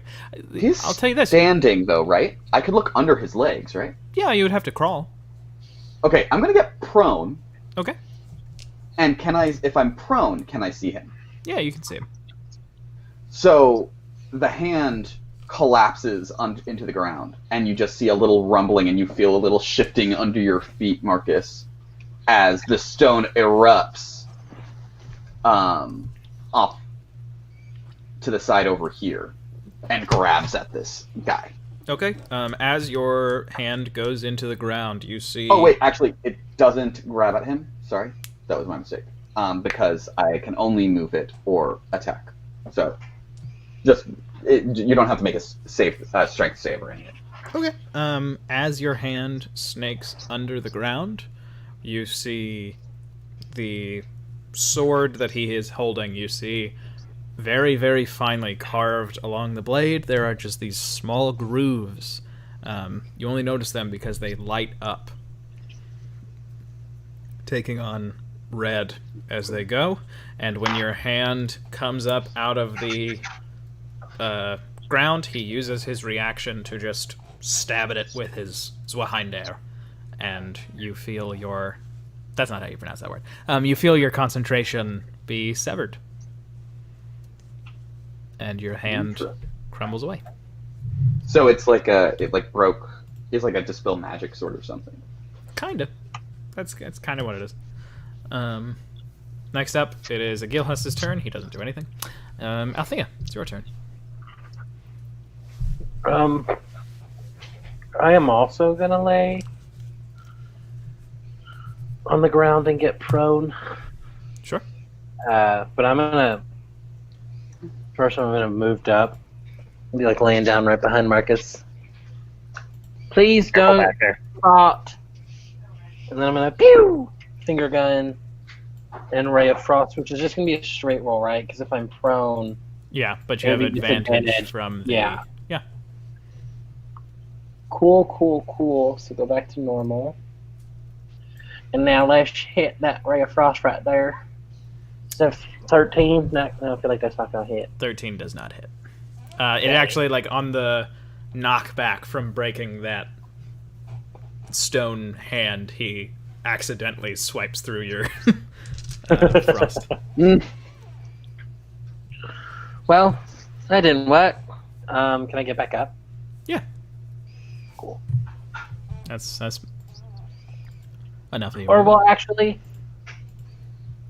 So it's 5, 10... Well, so you took movement to get right there, and then you But I laid couldn't, down, like, which would crawl under take his 10 leg. feet. So you've used 15 feet. So it would be 15 feet to stand back up. But could I, like, try and, like, crawl under Marcus's legs? Yeah, you could make it 15 feet. Still on the ground? Yeah. Oh, cool. But he would have advantage on me. I'm gonna move like under Marcus, but I'm still gonna stay under Marcus, hoping that Marcus gives me a little bit of cover because I'm laying on the ground. Sure. You are a sorceress. He turns around, wheeling about, and he is going to just try and slash Aka across the chest with his Zweihander. Oh shit. That is a dirty 20. Yeah, that hit. Okay. You take 12 points of slashing damage, Oh, Aka's barely standing. and then he is going to turn, and he is going to slash down at Althea. Marcus, I'm going to say that your wolf instincts kick in. If you decide to give her cover, you might take some damage. Yeah, that's fine. Okay. No, don't worry about it. Don't take damage. No, this is free damage. I can take free damage with this, right? Yeah, but I could potentially shield. No, I'll definitely do that. Okay. Then instead it is a 17 to hit you. And 17 definitely hits me. Okay. You take 14 points of slashing damage. Okay. Could I use my shield and it like, since I'm under Marcus, maybe You like cannot. half that or something? You can't, I'm sorry. It would just be right in front of you, but behind his wolf paw. Darn. Okay. Then next up, Aka. It's your turn.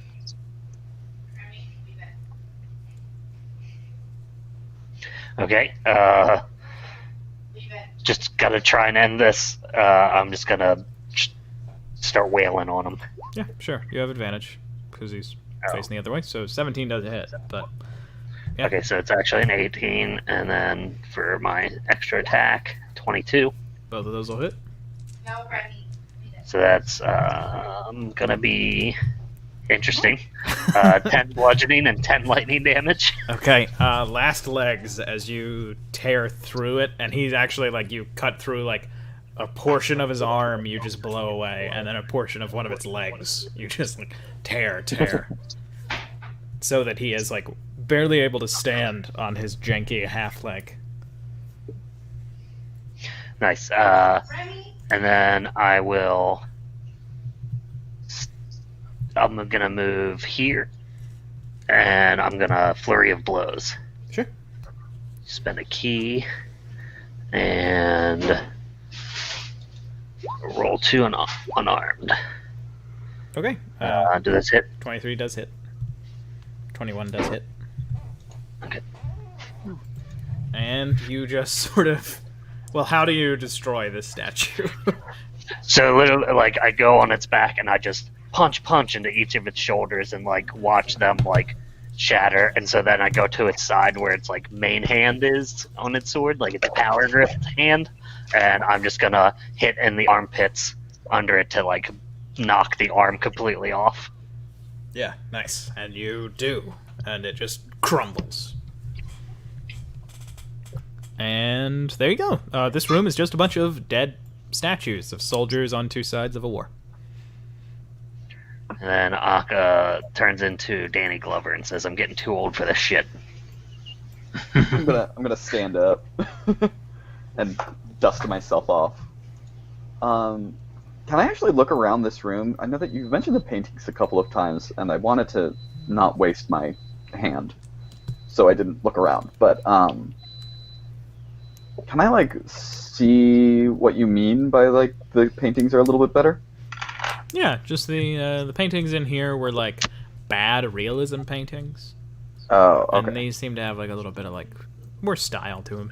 Like, not quite like, I'm not trying to just paint a guy. This is like, you know, there's a little cafe in Gay Accused, and here it is. That's sort Can I check the shattered remains of the dude who was over here? Yeah. It's a bunch of ice, because it's not going to turn back into flesh, because that would be gross. Yeah. Okay, cool. Yeah, if he doesn't have anything good on him, like a note or anything on him, I guess that probably would have shattered too. Probably. With that fucking ray of frost roll. So, over here, you see the box is all that it says. The box. And is there anything else that anybody would like to do before you open the door? Can I have the prone taken off me? Oh, Just yes, so I don't- apologize. Althea, I assume that you've gotten up. No, Thea's just rolling around. No, I'm just kidding. What's the statue made out of? It's like marble.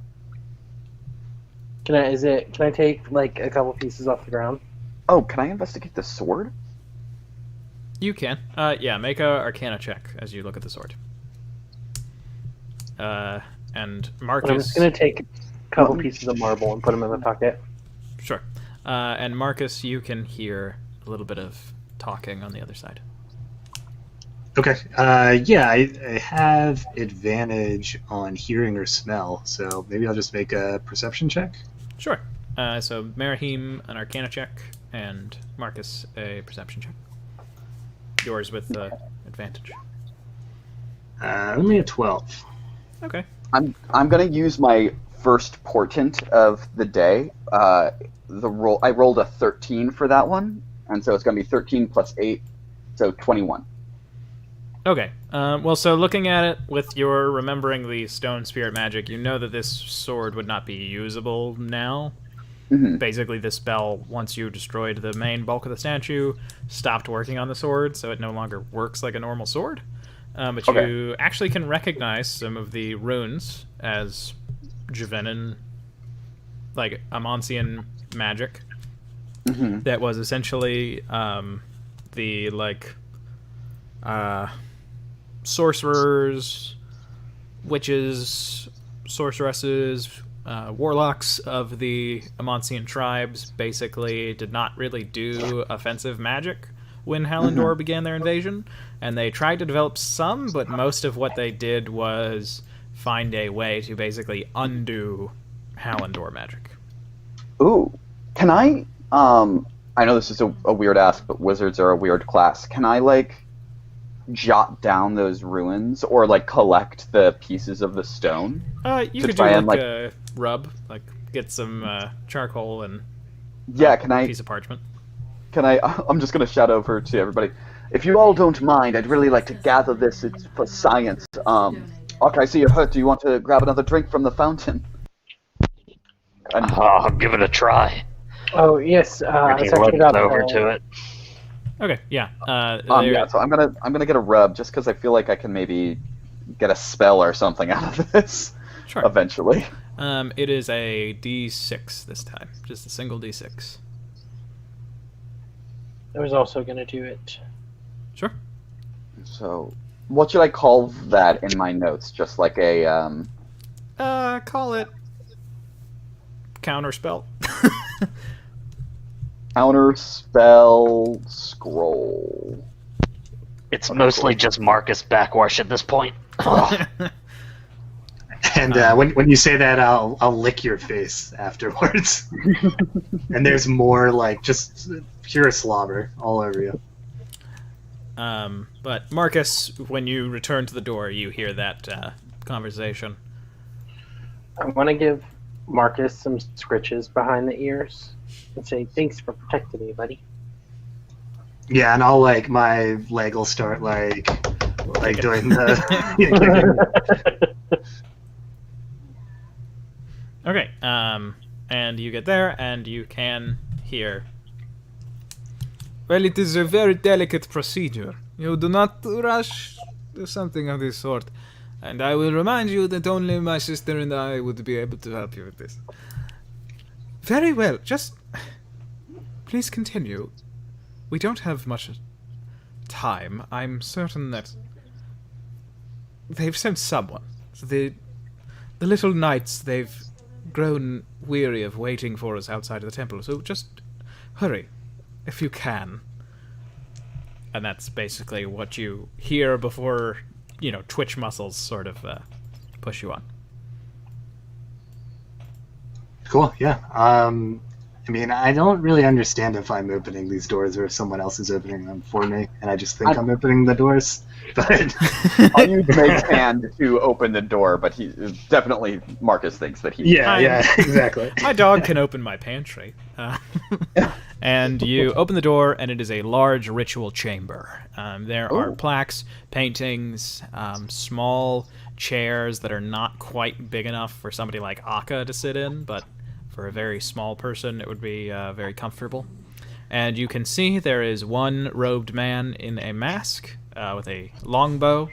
There is a very finely dressed, pale-skinned dwarf woman. There is a man who looks like he is from southwestern Hallandor, down here. You notice that he is reaching out and touching the sort of centerpiece of this room. And you see that his arm, from the elbow up, seems to be the same marble as a lot of these statues. And then there is a singular statue soldier over here. The central piece that I mentioned is a large box, about 6 feet long and 4 feet wide. And it is being carried by 4 statues, 2 men and 2 women. They are all, hunched over. They are carrying the weight of the box on their back. They are perpendicular to the floor, like a lot of strain showing in their faces. Their feet, curled up onto the toes to sort of just shuffle forward. It's very impressive that the small amount of stone that is actually touching the pedestal that this piece is on are, able to keep it up. And you notice that some light is emanating off of his marble hand, and it seems like the box becomes a real box as you all enter. What would you all like to do? Get your hand off my box. Oh God. What, are we in initiative? Not necessarily. And have they seemed to have... They noticed you. They noticed the door opening. Well, I'm gonna just go if we're not in initiative. Yeah, go for it. Go get them. Okay, then we're in initiative. I was gonna try and have a conversation to see what's going on. If that's... Well, I mean, that's how you could wolves have like conversations. You could grab a hold of my fur if you think that. Yeah, if you want me I'll to grab stop, I'll do it. Yeah. I'll grab a hold and be like, maybe we should find out what's going on first. Okay, but I'll stand in the doorway like this. I think. Okay. Maybe. Can I go inside first? Oh, okay. Well, yeah. In that case, I'll let you out. Yeah. Sorry. So, what is in the box? Pardon. And the dwarven woman steps forward. You see, she is in sort of wizard robes, but made to be dress robes, like a fancy event. I apologize. I believe you are... And she looks at the pauldron that you have. Ah, yes. So you have come to put a stop to us. Very well. The contents of the box are something that our organization requires. Now, perhaps if you are willing to listen to reason, A bit of gold might turn you away. Ooh, you have that gold. I do. How much gold are we talking? Well, how much gold would get you all to turn and walk away? I don't know, lads. How much gold would it take for us to break our vows? How much gold you got? Well, how much gold would it take for you to turn and walk away? Well, how much gold would it take for you to turn and walk away? There isn't a number. How have you managed? Is it at ABCs? Is that what you use to measure gold? I'm confused. Quite funny. I do feel like I should probably ask. How have you managed to control an earth spirit like so? Well, it is not control. And he has walked forward, and you see he is wiggling the fingers on his stone hand. It is a gift from old Papa. Old Papa? Who is your Papa? My father. Who is your father? My father. Oh, well, we have something in common. Both of our fathers are, in fact, our fathers. That's true. Well, we have an interesting cast of characters. Are you also working with the... sorry, what did you call yourself again? It doesn't matter, does it? What is the number that will take for you to walk away?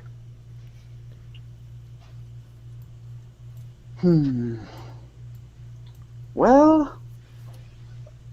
See, it's quite a big deal for us to break our oaths. I'm just, like, walking around, like, looking at the art. There's art on this wall, right? Yeah, there's nice paintings. These are the best ones. These are, like, Renaissance paintings. Yeah, I'm walking around just looking at all the art and like, you know, they never do quite tell you how beautiful this artwork is. What do you all think? Should we price it at 2,000 gold? 4? 5? What do you think's the most appropriate?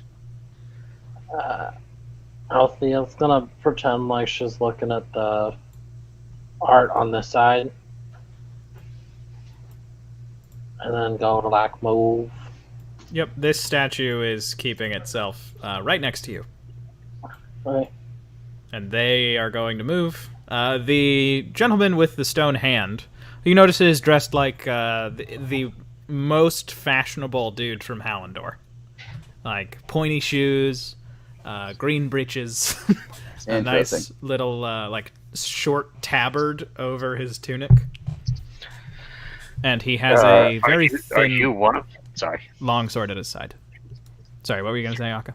Aka's going to ask the guy you were just describing, are you a member of their group, or maybe you're the one that we can pay off? No, I am devoted to Naya, as is Lady Asnora. My devotion simply looks a bit different. And he gives you a big smile. I have quite a bit of money, if that is your problem. No, I don't think wealth is... Can I... Go ahead, Althea. I'm gonna side eye over at Marcus, Uncle Marahim. And I'm gonna, like, nod, like, should we just go ahead and fight? I don't say that, but, like, that's, you know, what my... Then there isn't a number, by the sound Well, of it. no, I did mention 5,000, 2,000. What do you all think? And I point, I, like, kind of lazily point my hand over at Marcus. I'm like, at least 4, right? 1,000 for you. I point over at Akka. 1,000 for you. I point over at Althea. 1,000 for you. 1,000 for me. Is that all right for you? And as I point at them, and then I cast lightning bolt at these two. Can I, as he does that, can I cast lightning breath on the 4 statues that are holding this thing up? Because I was kind of waiting for a signal to... The 4 statues don't seem to be alive. Just Yeah. They were holding the box is the statue. That like the box. Oh, and then dang it! I was thinking there were 4 like lifelike statues under it holding it. no, Man, he was only that's touching the unfair. box. I'm sorry, I didn't explain that very well. So you cast Okay. lightning bolt. Yeah. Okay. Yeah, she succeeds. The archer fails. Okay. I'll say that you can cast lightning breath. Nobody else, because you did not discuss it, can do like a surprise round. So that's gonna be. So I'm Althea, looking up the spell. if you want to use it on this guy, I think it would reach him. Yeah, Oof. I'll do it on him. All right. Oh, come on. Man. 24 is pretty good. That's like so many 2s and fine. It's fine. It's still 24 damage. So 24 full damage on this guy, Yeah. and then half damage on her. Lightning streaks through her body, and she goes, "Ah!" And it then hits him, and he just shrieks in pain and doubles over. And we're in the fight. So Althea, if you wanted to use... Oh, yeah. Yeah. So that statue needs to make a dex save. So he's not a statue. Oh, well then that guy. Yeah, and he succeeds. Okay, we are in the Does he fight. take- So Does he take half or no? no, it's just a little cantrip. Darn. Aka, it's your turn. We're fighting. We're in combat. Oh shit! And I'm gonna run up to this guy and start with the fist throwing. Sure. Oh, that's a 12. Yeah, it just misses. He kind of like leans back, and he like smiles as he just leans, and you just barely miss his chin. And he like rocks back on his feet. And then as he rocks back, I'm gonna punch him down on his thigh. Okay, you come in for a punch, and your hand just moves through him, and it seems like an illusion disappears. That's lame. Then I will... How far did I move? 5, 10, 15, 20. I will move here and use my bonus action to unarmed strike. Yeah, you hit with that 25. All right. I'll do 7 bludgeoning damage to that. Okay, yeah, doesn't look And good. then my turn. Sure. Marcus, your turn. All right, I'm going to use 35 feet of movement to get right here, and I will go ahead and try to bite her.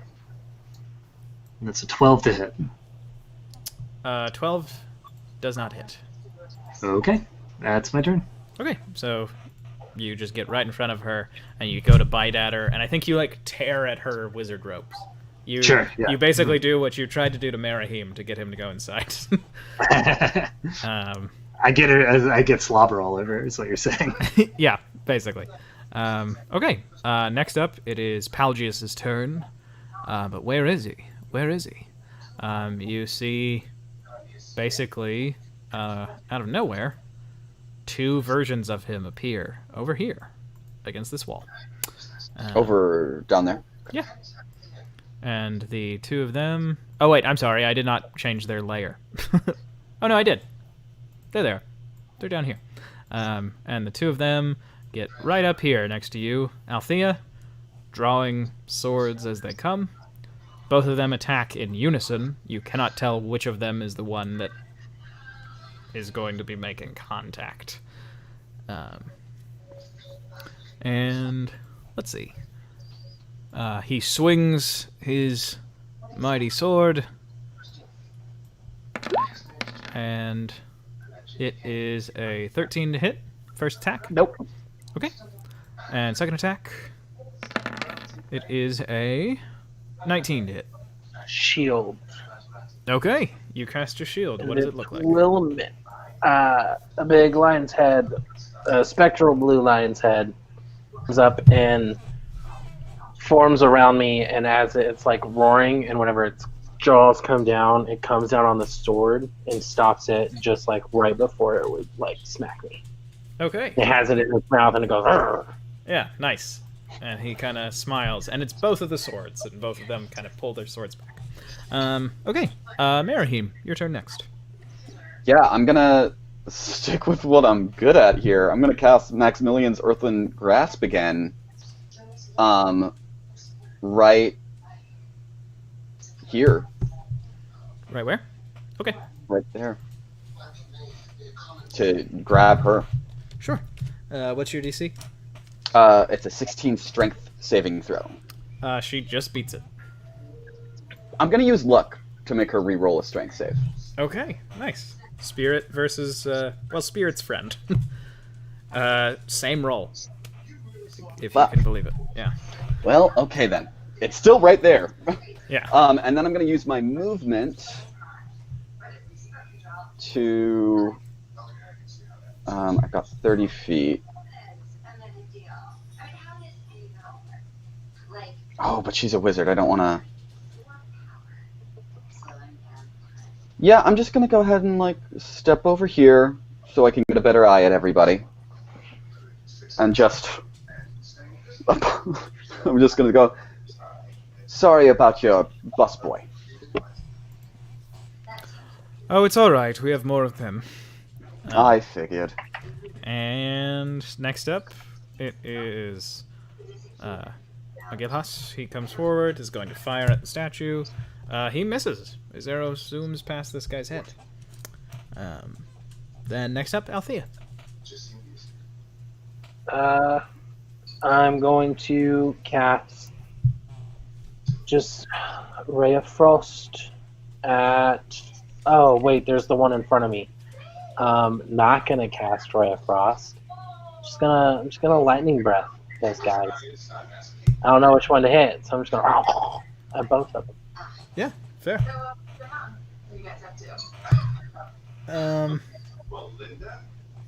You know what? He does succeed, but you actually, because you hit both of them, you watch one of them disappear. Cool. You're tricked in. Oh, sorry, it's Norton. That was Norton character. You're tricked it in work. That was in character. A wise choice. You seem very wise. And he gives you a long smile. Is that your turn? Don't patronize me. And that's my turn. Okay. Then next up, it is her turn, and she is going to throw up her hand and cast Wall of Stone. So, Marcus, you did not take any damage, but you are pushed back 5 feet. Okay. As is this stone hand. And she basically forms it into just like a wall that is about like 6 feet high, so it is tall enough that you can't see her dwarvish form. And it's kind of serpentine as it pops up. And then she is going to just kind of fall back. And that is going to be her turn. So now, Akka, it's your turn. Okay, I guess this is the real one, and I'm going to run behind this guy. Sure. The statue takes an attack of opportunity on you. Okay. It's a natural 20. Okay. Okay. You take 13 points of piercing damage. Okay. I'm going to use my Relentless Endurance and go to 1 hit point instead of 0. Okay. So he grimaces really hard as it hits him in his back while running, but he's going to come here, and I'm going to try and hit this guy in the back of the head. Do I have advantage for being behind him? You do, yeah. Sorry about that. Okay, does a 19 hit? 19 hits. Okay, I'll go ahead and roll damage on it. It's going to be 10 bludgeoning and 1 lightning damage, and I'm going to spend a key point. He has to make a DC 14 con save or be stunned. I'm using my stunning strike. He barely succeeds. Okay. Make my second attack. 13, I imagine, doesn't hit. 13 does not hit. Wise to you, he turns, and his marble hand catches the brunt of your cestus. Okay. And I will use my unarmed strike and for my bonus action. Yeah, you hit him. And I'll roll damage on it. That's 7 bludgeoning damage, and I'm going to spend my last key point to do a stunning strike again. Okay. So 14? 14 con save. Yeah, he succeeds this time too. Okay. Fuck. And I'm going to run around him just a little bit more. And end my turn. Sure. Marcus, it's your turn. You can see over these stones because you are taller than 6 feet. Sure. With the stone in front of me, though, I'm going to run to here. So this is 15 feet. And then, I could just make it the rest of the way. So another 10 feet without provoking the attack of opportunity. And I have advantage because of pack tactics. So I'm going to attempt to bite this guy. Sure. 21 hits. 21 to hit. And 7 points of piercing damage, and he needs to make a DC 13 strength saving throw. He succeeds. You try to shove him down, and he kind of shoves his rocky hand into your mouth and pops it open. Yeah, and I'll whine when he does that. And he smiles, and it's his turn. And he looks at you, Althea, and says, "Beautiful, I hope you don't mind." And he is going to attack Marcus. So he just sort of chops down, swinging his sword over top of his head. That is a 17 to hit. That hits. Okay. So you take 11 points of slashing damage. And then he is going to channel divine energy. And you are going to take 9 points of radiant damage. Okay. I'm bloodied. Okay. And then he is going to make a second attack at you.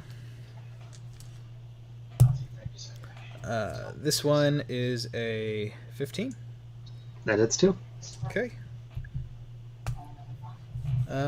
You take 7 points of slashing damage. Okay. Down to 1 for both of the people next to him. Okay. Then next up, Marahim, it's your turn. So the spell description says, as an action, you can cause the hand to reach for a different target or to move to a different unoccupied space within range. So I assume that's within range of me. It has to be somewhere I can see. So I can still see her. Would you say that I can move the hand through the wall? Yeah, I'd say so. Okay, cool. I'm gonna move the hand. I can't grab it right now, but I'm gonna move it. My bad. Between the two of us. Sure. Right. Are you telling her to speak to the hand? Yeah, I'm saying talk to the hand. Yeah, that's where I'll move it as my action, and then. You hear Althea shout from over there. That was a good one, Uncle Marahim. Seems I'm rubbing off on you. I think that's really all I can do right now. So what's my? Yeah, that'll be my turn. I'm gonna stick right here because they kind of got things handled over there. Sure. Agilhas is going to fire on this statue. It hits. Nice. Does a good enough amount of damage that this guy is bloodied. And Althea, it's your turn. I want Althea to put on her most flirtatious smile and say, "Oh, You know, I really wish that you would just, drop your weapon and not really hit my friends anymore. I'm trying to persuade him. Make a persuasion check. It And he cancels finds out. me attractive. Yeah, it cancels out to normal instead of with disadvantage. Dang it. Okay, come on. Dice gods, please don't It'll ask have me. to be very, very high. Oh, it's only an 18. Dang it. Okay, he something flickers across his face. There's Okay. something he thinks about. And then, do you want to do anything with a bonus action? I don't have anything. Okay. What if I blow? I'm gonna blow him a kiss as my bonus action. He's not sure he believes it anymore. For her turn, as Nora is going to walk right here, and with her bonus action, she stares at you, Marahim. Okay. I need you to make a wisdom saving throw. Okay. I thought you were just gonna end it at she stares at you, and I was like, That's a Interesting, bonus man. action. That's a bonus action wisdom save. Let's see what we got. 14. Okay. I'm gonna use my. Do I get 3 luck or do I get 1 luck? You have the luck feat, basically. So I believe Okay. that is the 3. I'm gonna use my 2nd luck for that. Oh, worse. Okay, but you take the better one. Okay. So a 14 succeeds. Oh, dang. You feel something creeping into your mind, and then she sort of just wrenches her face, and she then flicks her hand up, and you see 5 darts of arcane energy spark up. They are all going to shoot at you. Okay. You take 15 points of force damage. Force damage. Got you. And that is her turn. Okay, now it's the statue's turn. It's going to come right here, and it is going to attack you, Wolfus. That is a natural 20. oh no. Yeah, so you take 11 points of piercing damage. Okay. So I am back to Marcus. And then he is going to step right in, and he is going to take his second attack. That is a 12 to hit. 12 does not hit. Okay, he misses regular Marcus. Alright, then we go back to the top of the order. And, Akka, it's your turn.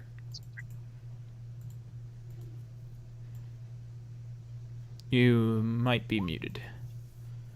I said I'm just going to try and unload on this guy. Is it still at advantage Yes. for positioning? Okay.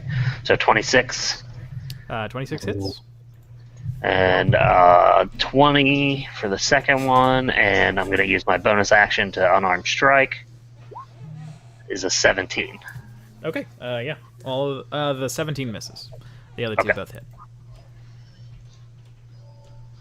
Okay, so the first attack, both attacks are with the cestus, so it's going to be 13 bludgeoning and 11 lightning damage. Okay. And I will hold where I'm standing. So I'm just literally just like fists of fury, just bow, bow, bow, bow, just going at him. Yeah, he's looking bloodied. As more wounds seem to strike across, and he turns and says, I do not think that your friends have the same idea, beautiful. Marcus, it's your turn. Okay. It's way different playing a character that doesn't have one thing you can do when Yeah. every turn. So there's a lot of choices here, man. And I don't have line of sight on the dwarf. No, you... Well, oh, no, because now you're shorter than 6 Because now I'm feet. small. Yeah, right. I'm much shorter. Okay, if I don't have line of sight of the dwarf, then I'm going to look up at the well-dressed man that we've been fighting, and I will cast Hold Person on him.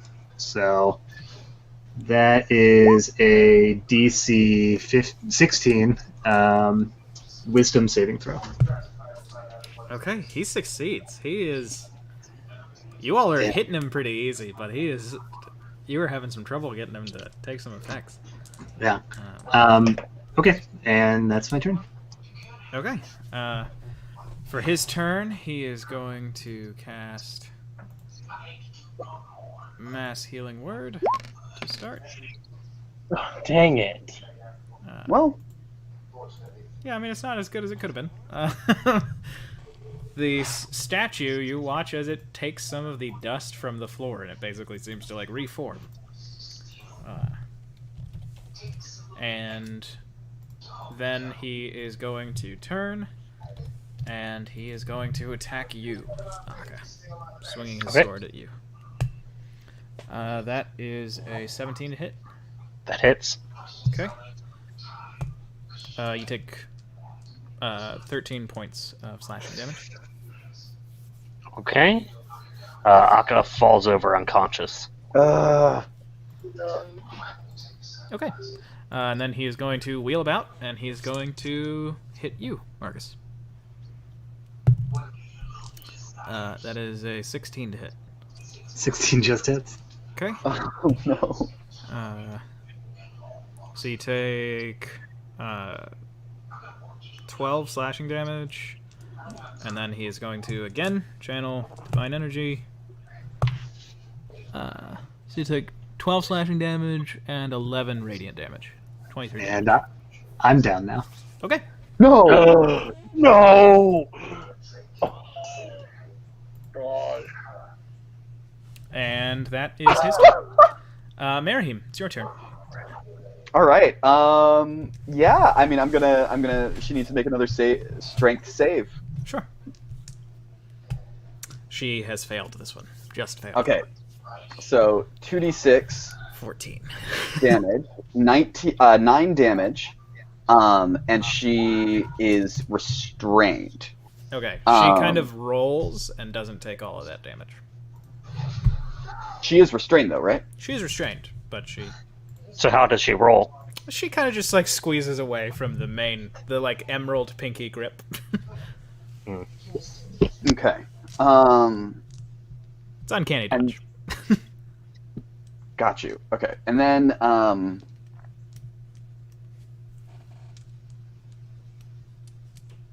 I want to break line of sight on her, actually. So I'm... How far can I go? Because I don't have anything that I can use to heal you boys. Yeah, so I'm gonna break line of sight on her so that she can't cast any more spells like that hurt me so bad on me. I'm just gonna go tuck behind this wall, and I'm gonna say to this guy,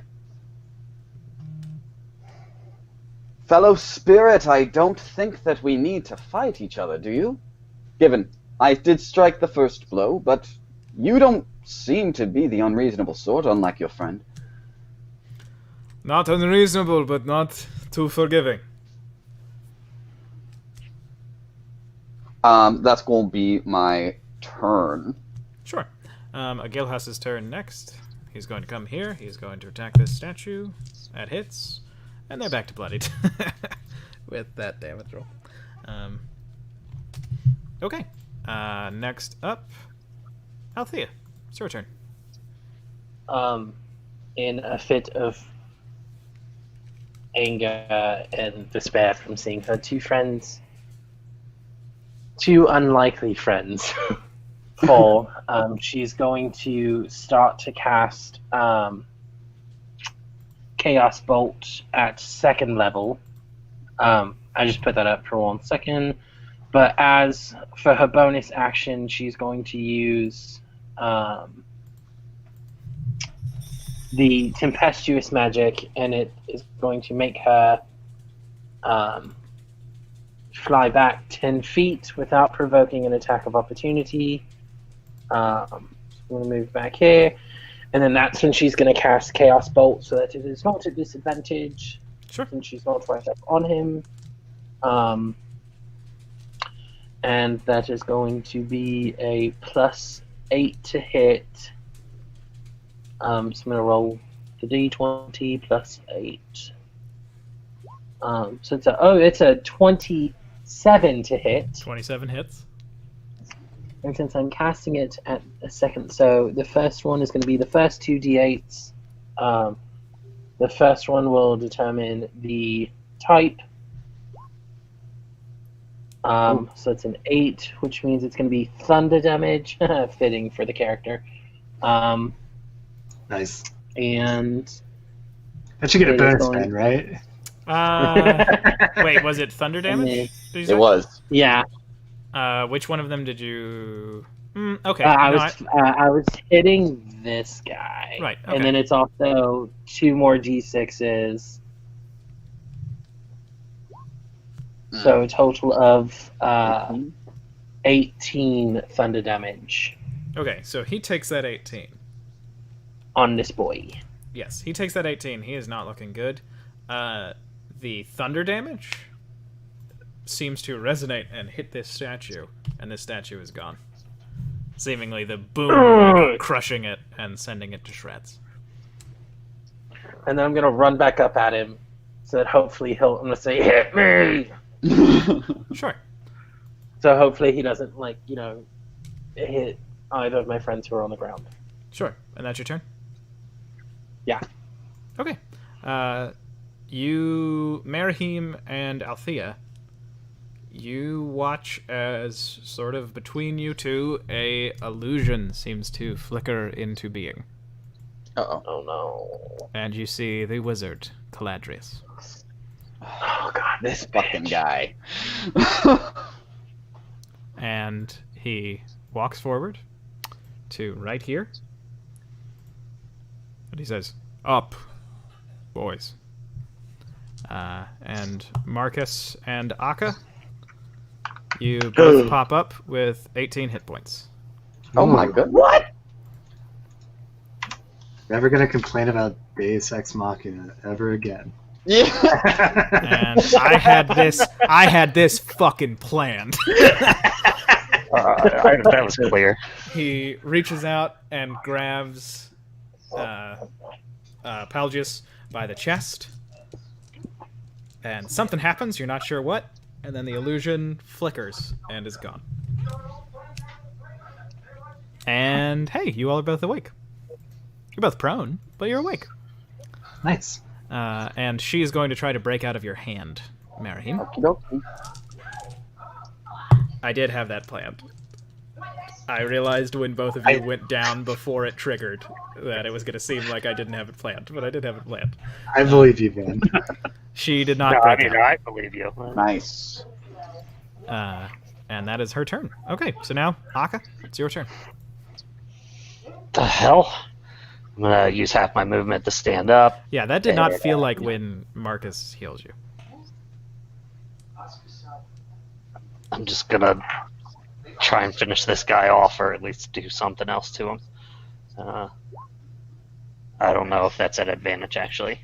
19 hits. Should I be rolling at advantage or no? Not with advantage. Sorry. Okay, so the second attack will be a 9. Okay. Yeah, you hit with the first one. Okay, I'll roll the damage on it. 10 bludgeoning and 6 lightning. Yeah, Wow. he is looking fucked up. And I'll use my bonus action to make an unarmed attack. That's also a 9, so it does not hit. Yeah, 9 doesn't hit. So now... And I'm gonna move here Sure. and end my turn. Okay. So now, Marcus, it's your turn. Whew. Yeah, alright. I'm gonna stand up with half my movement, and then I'm going to say, yeah, I think we need a little help here, actually. So, yeah, Jenny and Albert, you guys wanna come on over, give me a hand? And I'm gonna cast Conjure Animals. and I'm gonna ask for 2 level 1 challenge rating creatures. Okay. And you can choose them, or we can choose them together. A brown bear is a challenge 1 creature, correct? Correct. Okay, you get 2 of them. Okay, perfect. And its range is 60 feet. So I'm going to put 1 right here. And then I'm going to put the other... Hold on, I got you. Yeah, baby. I'm assuming you wanted it somewhere around there, so I just put it close by, exactly. but you say where. Yeah, no, that's perfect. Okay, and it also and goes... they both get like their initiative is grouped on the same turn. Sure. Yeah, you want to roll that? Yeah. Oh, I guess I have the brown bear in here. So. This one that pops up next to you licks your face. Alright, so 1. Not bad. Oh, 1. Not bad. Yeah. All right then, Jenny. We're gonna hang out later, but we're gonna kill this guy first. So. Yeah, its tongue is like the size of your face. Yeah, and so these aren't technically like actual creatures. They're fae that take the form of creatures or whatever that equivalent is. So maybe spirits in this world. And so I think that like these are people that I've met on like a mushroom trip or something like that, Ben. Yeah. And like, and this is just how they're gonna come and help me. Yeah. You know what I mean? And I'll tell you, there are fae. There are fairies. So that's kind of what they are. Okay, yeah, that's fine. I didn't know. So No, I appreciate you double checking, but one of the characters in one of the other groups is from countries suspiciously similar to Ireland. Ooh, interesting. Yeah, I wonder who that is. Yeah. So, anyways, that's my turn. But... I guess you'll have to watch all the streams to find out. Yep. Okay, that's your turn. Yep. He just sort of he seems like terrified a little bit of the bear and of the situation Suddenly, the sudden reversal. of his whole fate. And he is going to turn and he is going to attack the bear. Bold move. As a 21. That definitely hits.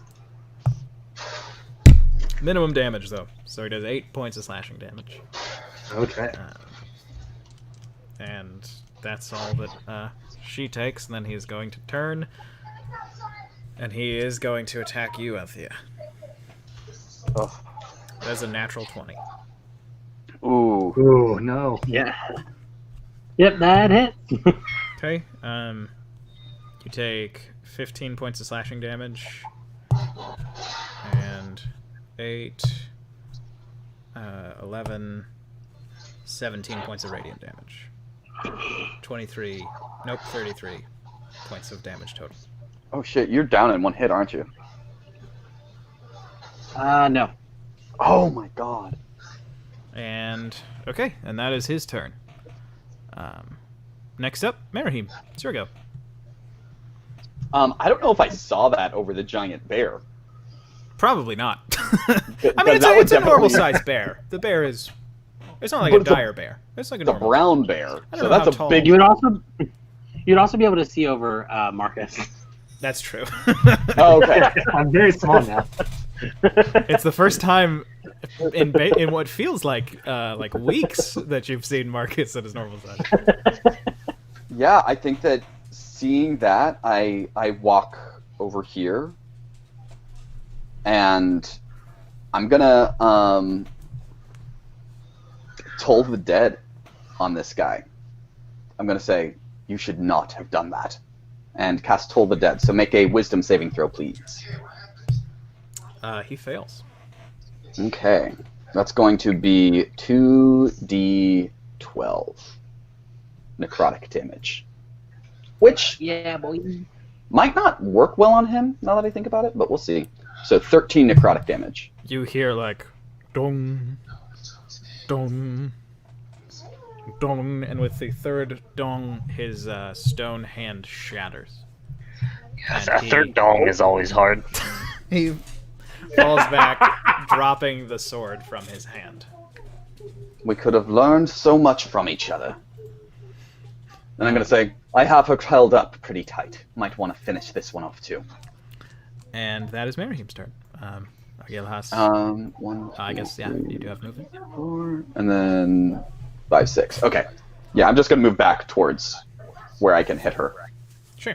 Agilhas gets right there. That's his turn. Next up, it's Althea. Next up's the bears, isn't it? Bears have No, initiative of 1. Oh.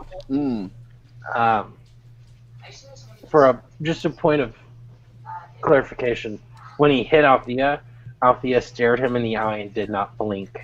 She just took the hit and was like, ah. Yeah, nice. I have a little bit of echo. I'm here.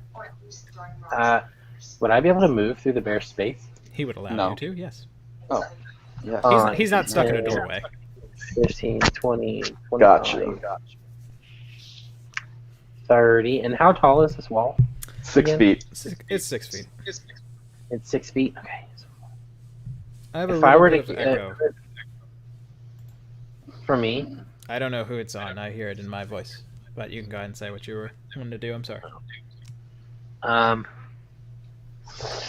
if I were to move, so my tempestuous magic can make me move 10 feet before or after I cast a spell. If I were to move here, I wouldn't have line of sight on her, would I?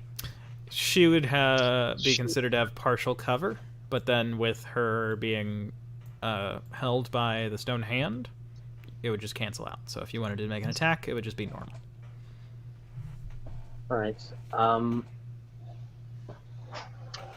Yeah, I guess I'll do that. But this time I'm just going to cast, you know what, I'm gonna cast Chaos Bolt at 2nd level. Nice. Again, so that's 2d8. First one is going to determine the type. Oh man, there isn't a second thing for me to hit. You can hit the Dang box it. and see what happens. Hit the well, it has to be within, I think, 30 feet of me. Okay. Yeah, it has to be within 30 feet. Dang. You can maybe try and use it to break a piece of the wall. Yeah, I'm gonna try and break this piece of wall. But so it's gonna be 6 points of fire damage plus 2 more d6s of fire, so 6 more points of fire damage, so 12 fire damage to her, and then the piece of the wall is gonna be 2 more d8s. And it's gonna be cold damage, so it's 9 cold and so 19 cold on that bit of the wall, and 12 fire on her. Okay. Yeah, she grunts in pain. Kind of writhes against her hand. Okay, and is that your turn? Oh yes. Also, I am very bloodied. Forgot to say that, but I am very, very bloodied. Okay. She is going to just stretch her arm out in the middle of that hand, and 3 rays of fire are going to appear over her head and shoot out. One of them going to hit this bear. 2 of them going to hit this bear. And then one of them with disadvantage is going to try to hit this bear. The one with disadvantage does not hit. The first one against this bear is a 16. I think that hits a bear, right? Yeah, AC set 11 is what it is. Okay. Then that bear takes 11 fire damage. Was she making attack rolls? Yeah, they were attack rolls. Would she have disadvantage on all of them, though, because she's restrained? No, she wouldn't have disadvantage. Okay. We What does established that. restrained do? I was assuming, based on the ruling from our game Sunday, I was going off of that rule. It might be wrong, and if it is, hey, sue me. I don't know. I guess if I'm wrong, the bear is doing slightly better than it is right now. No, I mean, it's fine. We'll just play it that way now. I'm just curious. Yeah, I'll look into that rule and try to make sure that I know for next time. Yeah, no worries. Next up in the order, we go back to the top. Aka, it's your turn. It's the bear's turn. Oh, it is the bear's turn. Actually, she might not have taken any of that damage. I forgot to roll a d20. Oh, did you? You know what? You did. You did. It would have been a 17. All right, yeah, that would have hit. Okay. So it's Sorry. It's bear turn. So I'll say, yeah, it's nice to see you too, Jenny. Why don't you go on over and go ahead and kill that dwarf for me? Yeah. And this bear, I want her to dash if she can. And I was thinking that she could climb over the wall because that's cool, but that's fine. She can climbs get there over it either to way. get here. Yeah, exactly. And then Albert is already there, and I think that seeing Jenny, he knows the command and is going to strike. Can you make the roll? Yep. So he has multi-attack because he's a bear. 8 and 6. No way. These guys suck. Yeah, he has No, advantage. no. You have advantage. Yeah, he does. Oh, The okay. first one just misses. So I'll just roll both of them again. Okay, so the claw doesn't hit, but I imagine the bite. 24 to hit? No, the 24 misses. The 24 does hit. Okay. And that's 8. It's 8 piercing damage. Okay. Wait, but that's the piercing for your claw. Is your bite a different... No, the claws are slashing. It's the way that I clicked okay. on the bite. And, yeah. Okay. She is bloodied, and your bear did not get hit because Nathaniel just said that she had disadvantage. So that was my mistake. Okay. Okay, and now it's that's bear turn. Now it's the bear's turn. Aka. I'm not a Would bear. you like to finish the job? I want this job to be over, yes. 5, 10, 15, 20, 25, 30. I'll come here in case somebody else wants to get next to me. And, or actually, no, I will go there. And I'll try and beat them up. Sure. 17 With hit. advantage. Oh, yeah. 17 does hit. I'll roll one more time for that one. That's a nat 20 for the first attack. Sure. The second attack is a nat 20.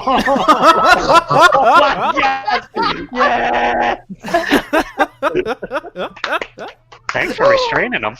Yeah. Wow! Yeah! I'm loving this earth hand spell. I guess Caladrius' spell was, I fix everything. Oof.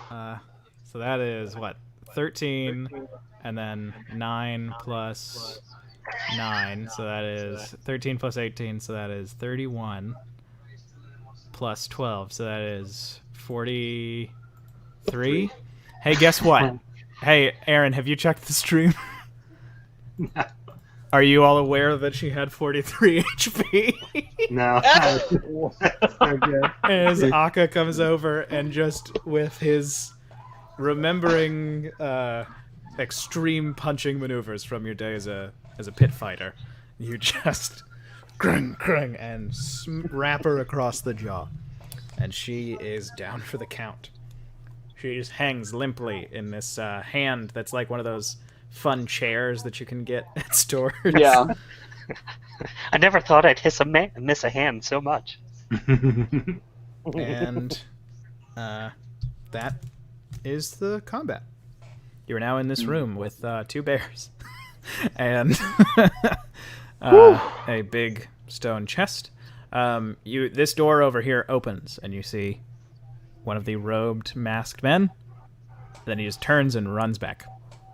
Ah, shit. Would you mind pinning him? I asked the statue. And he runs in there. Okay, you all are in here with only the box not being made of stone. Yeah, Al, do you mind helping out that stone bloke over there with the those masked men? And Jenny got hit a little bit. I think I'm gonna help out Althea here. She's on the ground. Looks a little rough. Thanks, El. I'll see you soon. Come back. We're gonna have a drink. Althea, you'll be all right. And I'm gonna cast Cure Wounds on you. Oh yeah, I was about to say I'm running over just to be like, Althea, are you okay? I'm having like terrible flashbacks. I just watched her get cut down just like her daddy. Oh, ouch. And that's 11 points of healing for you. Nice. Thank you. And then Jenny's come over and she's like licking some of your wounds too, I think. Yeah. Thank you. Before you healed her, she was like, hands on her knees, like, I was not, okay, yeah. She's like kind of jumping in place now. Okay, Yeah. no. It's not so fun, is it? Yeah, no. It was, oh, thanks. She's gonna give the bear scratches on the head. Should we maybe go check what's in that box? Yes, let's check the box, but I think it might behoove us. Is he dead? I say, pointing at the pinky, the dragon pinky on the hand that's still holding the mage. Points over at the stone guy. Is he dead? Pelagius is dead. Ah, such a shame. He seemed like a nice fellow. At least one of them is still alive, right? Akka doesn't kill, right? That's right. Okay. Oh, I guess yeah. She's awake. My bad. Well, she's unconscious, but She's not alive. Yeah, Go ahead and kill her. I'm gonna tie her hands behind her back. While the stone hand is still holding her, I'm gonna tie her hands behind. I can't. I have one hand. Can someone, Marcus? Would you mind tying her up? And I'm gonna gag her, so that she can't cast any magic. Sure. You tie her up. She's tied up. Cool. And then I'm gonna just do a check. Marcus, would you mind checking those pockets for me? Can we make an investigation check? On her? Sure. Yeah. One investigation check. There gonna be one investigation check on her and one on the fancy fellow. I'm not checking the fancy fellow. Can I check both? Althea was gonna peek in the box. Yeah, you can check them both. You only have assistance from Marcus on the first one. Yeah, okay. So I'll assist you on the first one. Althea, when you open the box, it is a very heavy lid. Oof. It's a very heavy lid, but you manage to lift it enough to see that there is light coming from inside. And when you open it up, you see that there is just extremely, extremely thin, glowing golden rope. But it's more like thread. And as you get a closer look, you see that it's not actually gold. It seems to be light. Whoa. Can I reach out and touch it? Yeah. When you touch it... You die! Yeah, I was like, oh!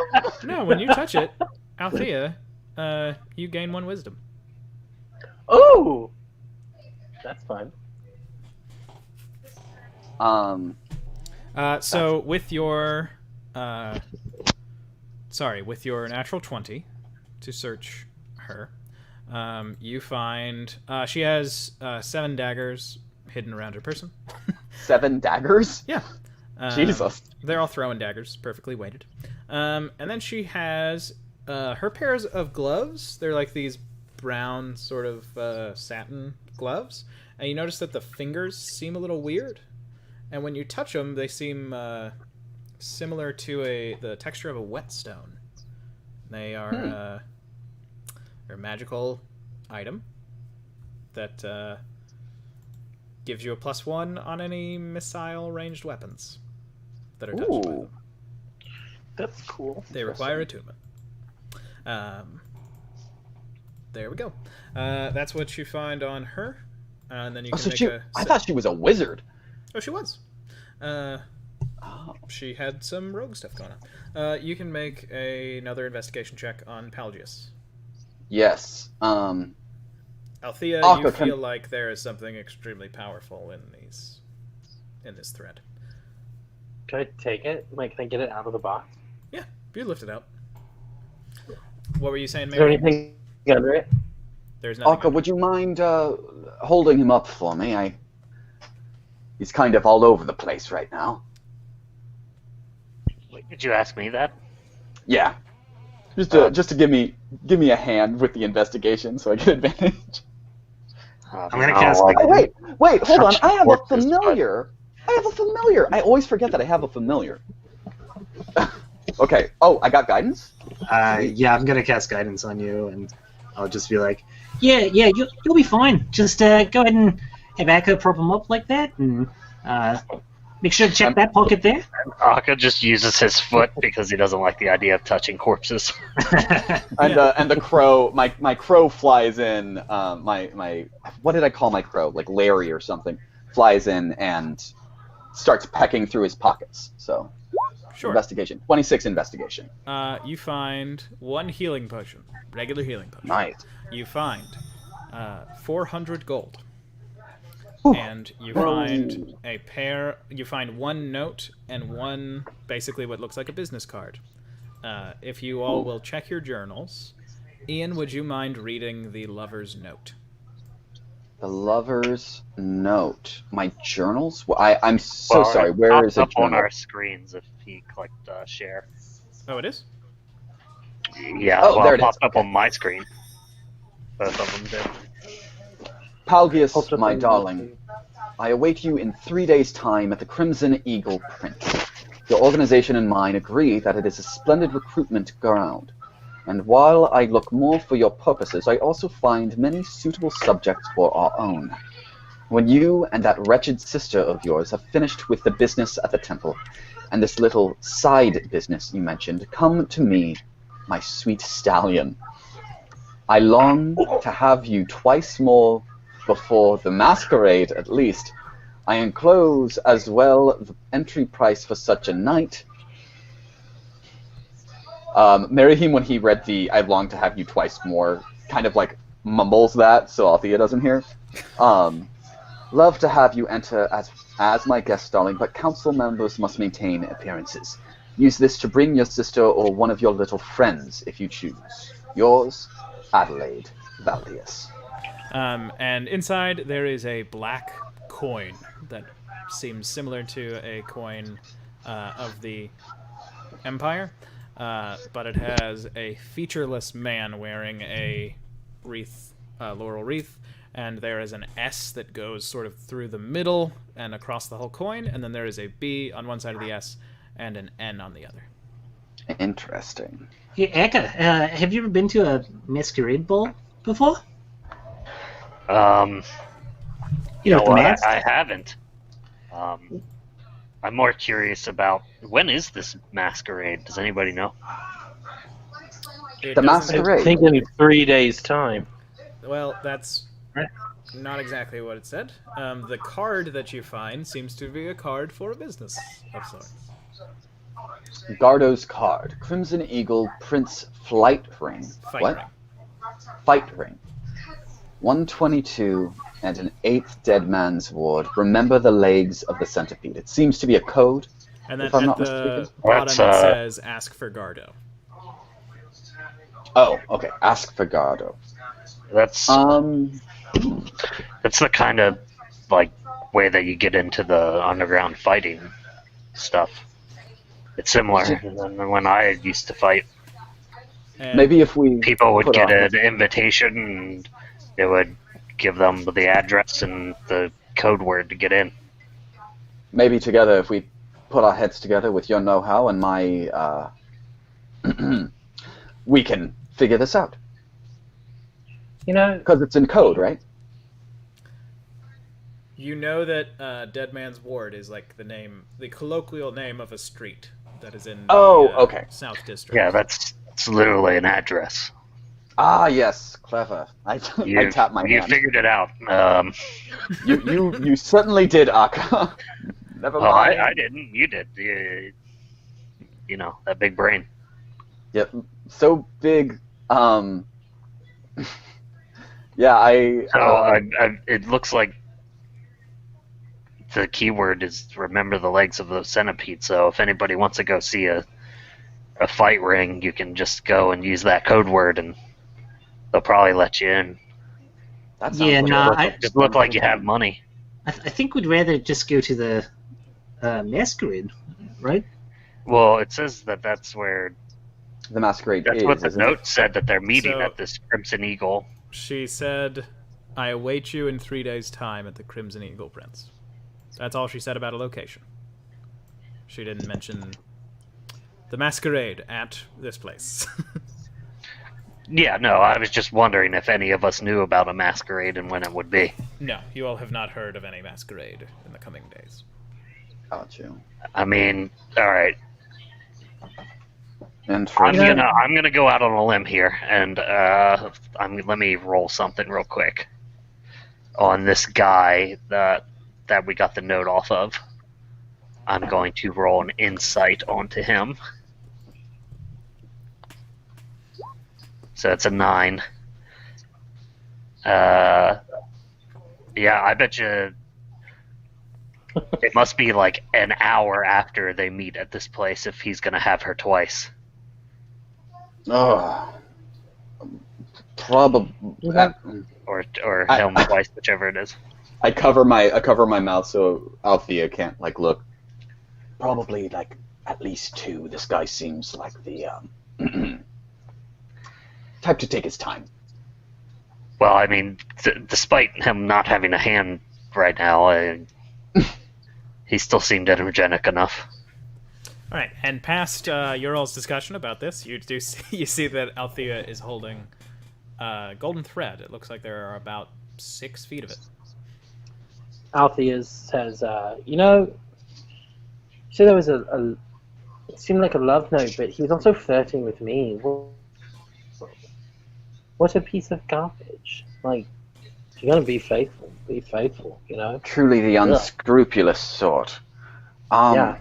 Also, he seems to be dressed, you know, kind of like Fontaine, and if he's anything like Fontaine, they're going to need way less than, like, an hour. Althea, Yes? what is that? Oh, you know, I don't know. It was what was in the box. You know, while you guys were checking their bodies, I was like, oh, I guess I'll look in this box. But when I touched it, I got I felt a little jolt in my brain. I don't feel like I'm, you know, Like that the much lightning?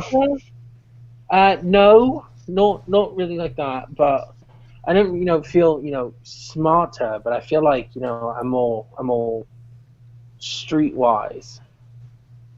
I'm gonna reach out and can I make an Arcana check first? Do I recognize what this might be? You don't. Okay, I'm gonna reach out and touch it. Yeah. Althea, you lose 1 wisdom. Marahim, you No! gain 1 wisdom. I gain a wisdom. Yeah, and then once you take your hand away, good news, Althea, you get 1 back. Marahim, you lose. Oh, Interesting. well, it's not really benefiting me that much at the moment. I mean, it's not doing enough to, you know, boost me in any way. I will say both of you can recognize that there are probably many, many uses for this. What it is, like, there are secrets that you can't tell just from looking at it and holding it.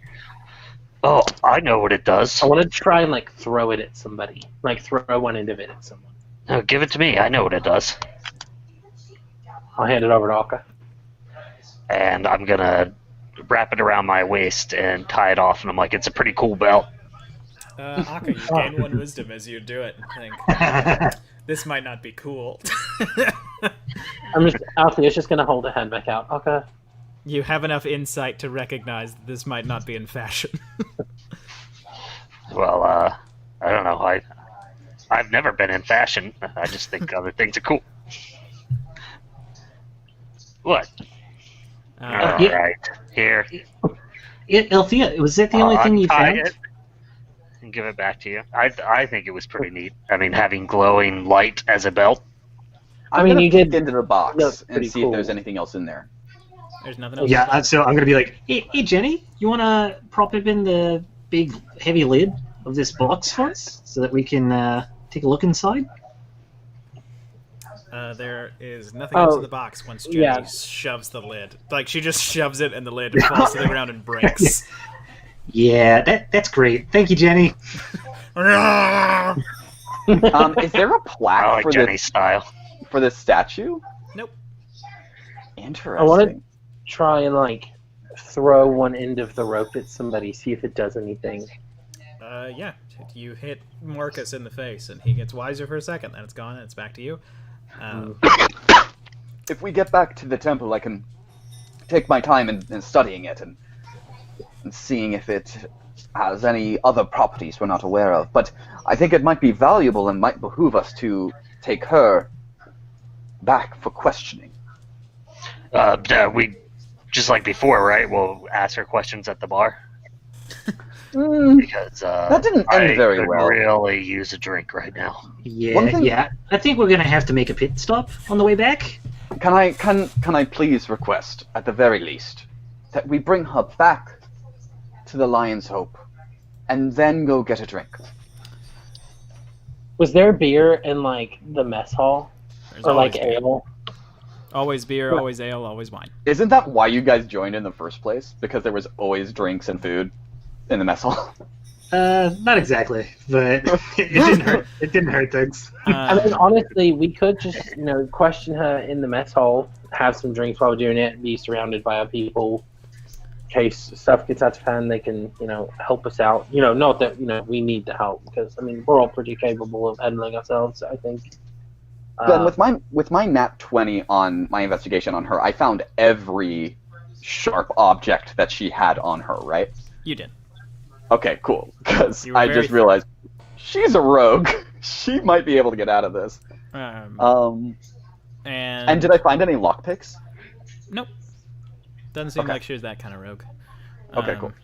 And now, as you all, a bit of denouement, you go over. The sword. You pick her up. Okay, you get his sword. It's a +1 sword. +1 longsword. Oh, and interesting. So it wasn't the radiant damage wasn't from the sword; it was from him. Yep. And you collect her, and you make your way out, and you find a very injured bear in the next room and 2 broken griffin statues. You do not find any masked bodies. You also do not find your archer friend. Oh shit. And when you go outside and pass through, you do not find those bodies, but you do see your archer friend back on his pedestal, in the pose that he was in when you first entered the Garden of Statues. And you start What to were make the your griffins made out of? marble, just like everything else in Just like everything else, the okay. room over here, like the night room. I can't pulse because I had to reveal that. Yeah. Just like everything in this room. The statues outside, are those just concrete? They're more like limestone, granite. I'm gonna take a few pieces of that because I'm gonna test something out later.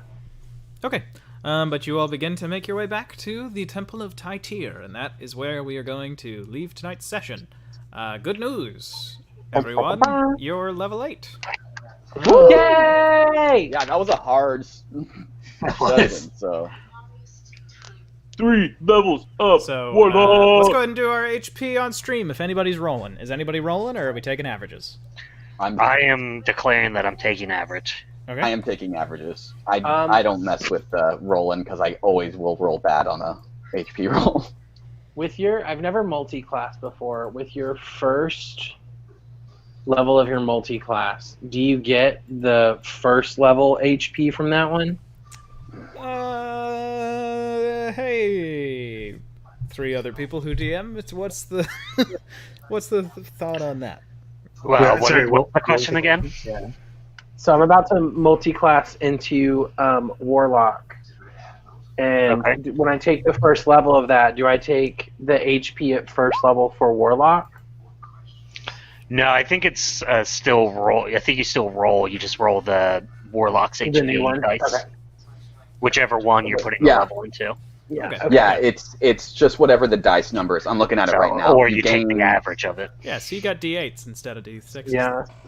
Yeah, so it's Oh, like man. if you want the maximum number of hit points for a multi-class, you multi-class you start as the class with the higher hit points.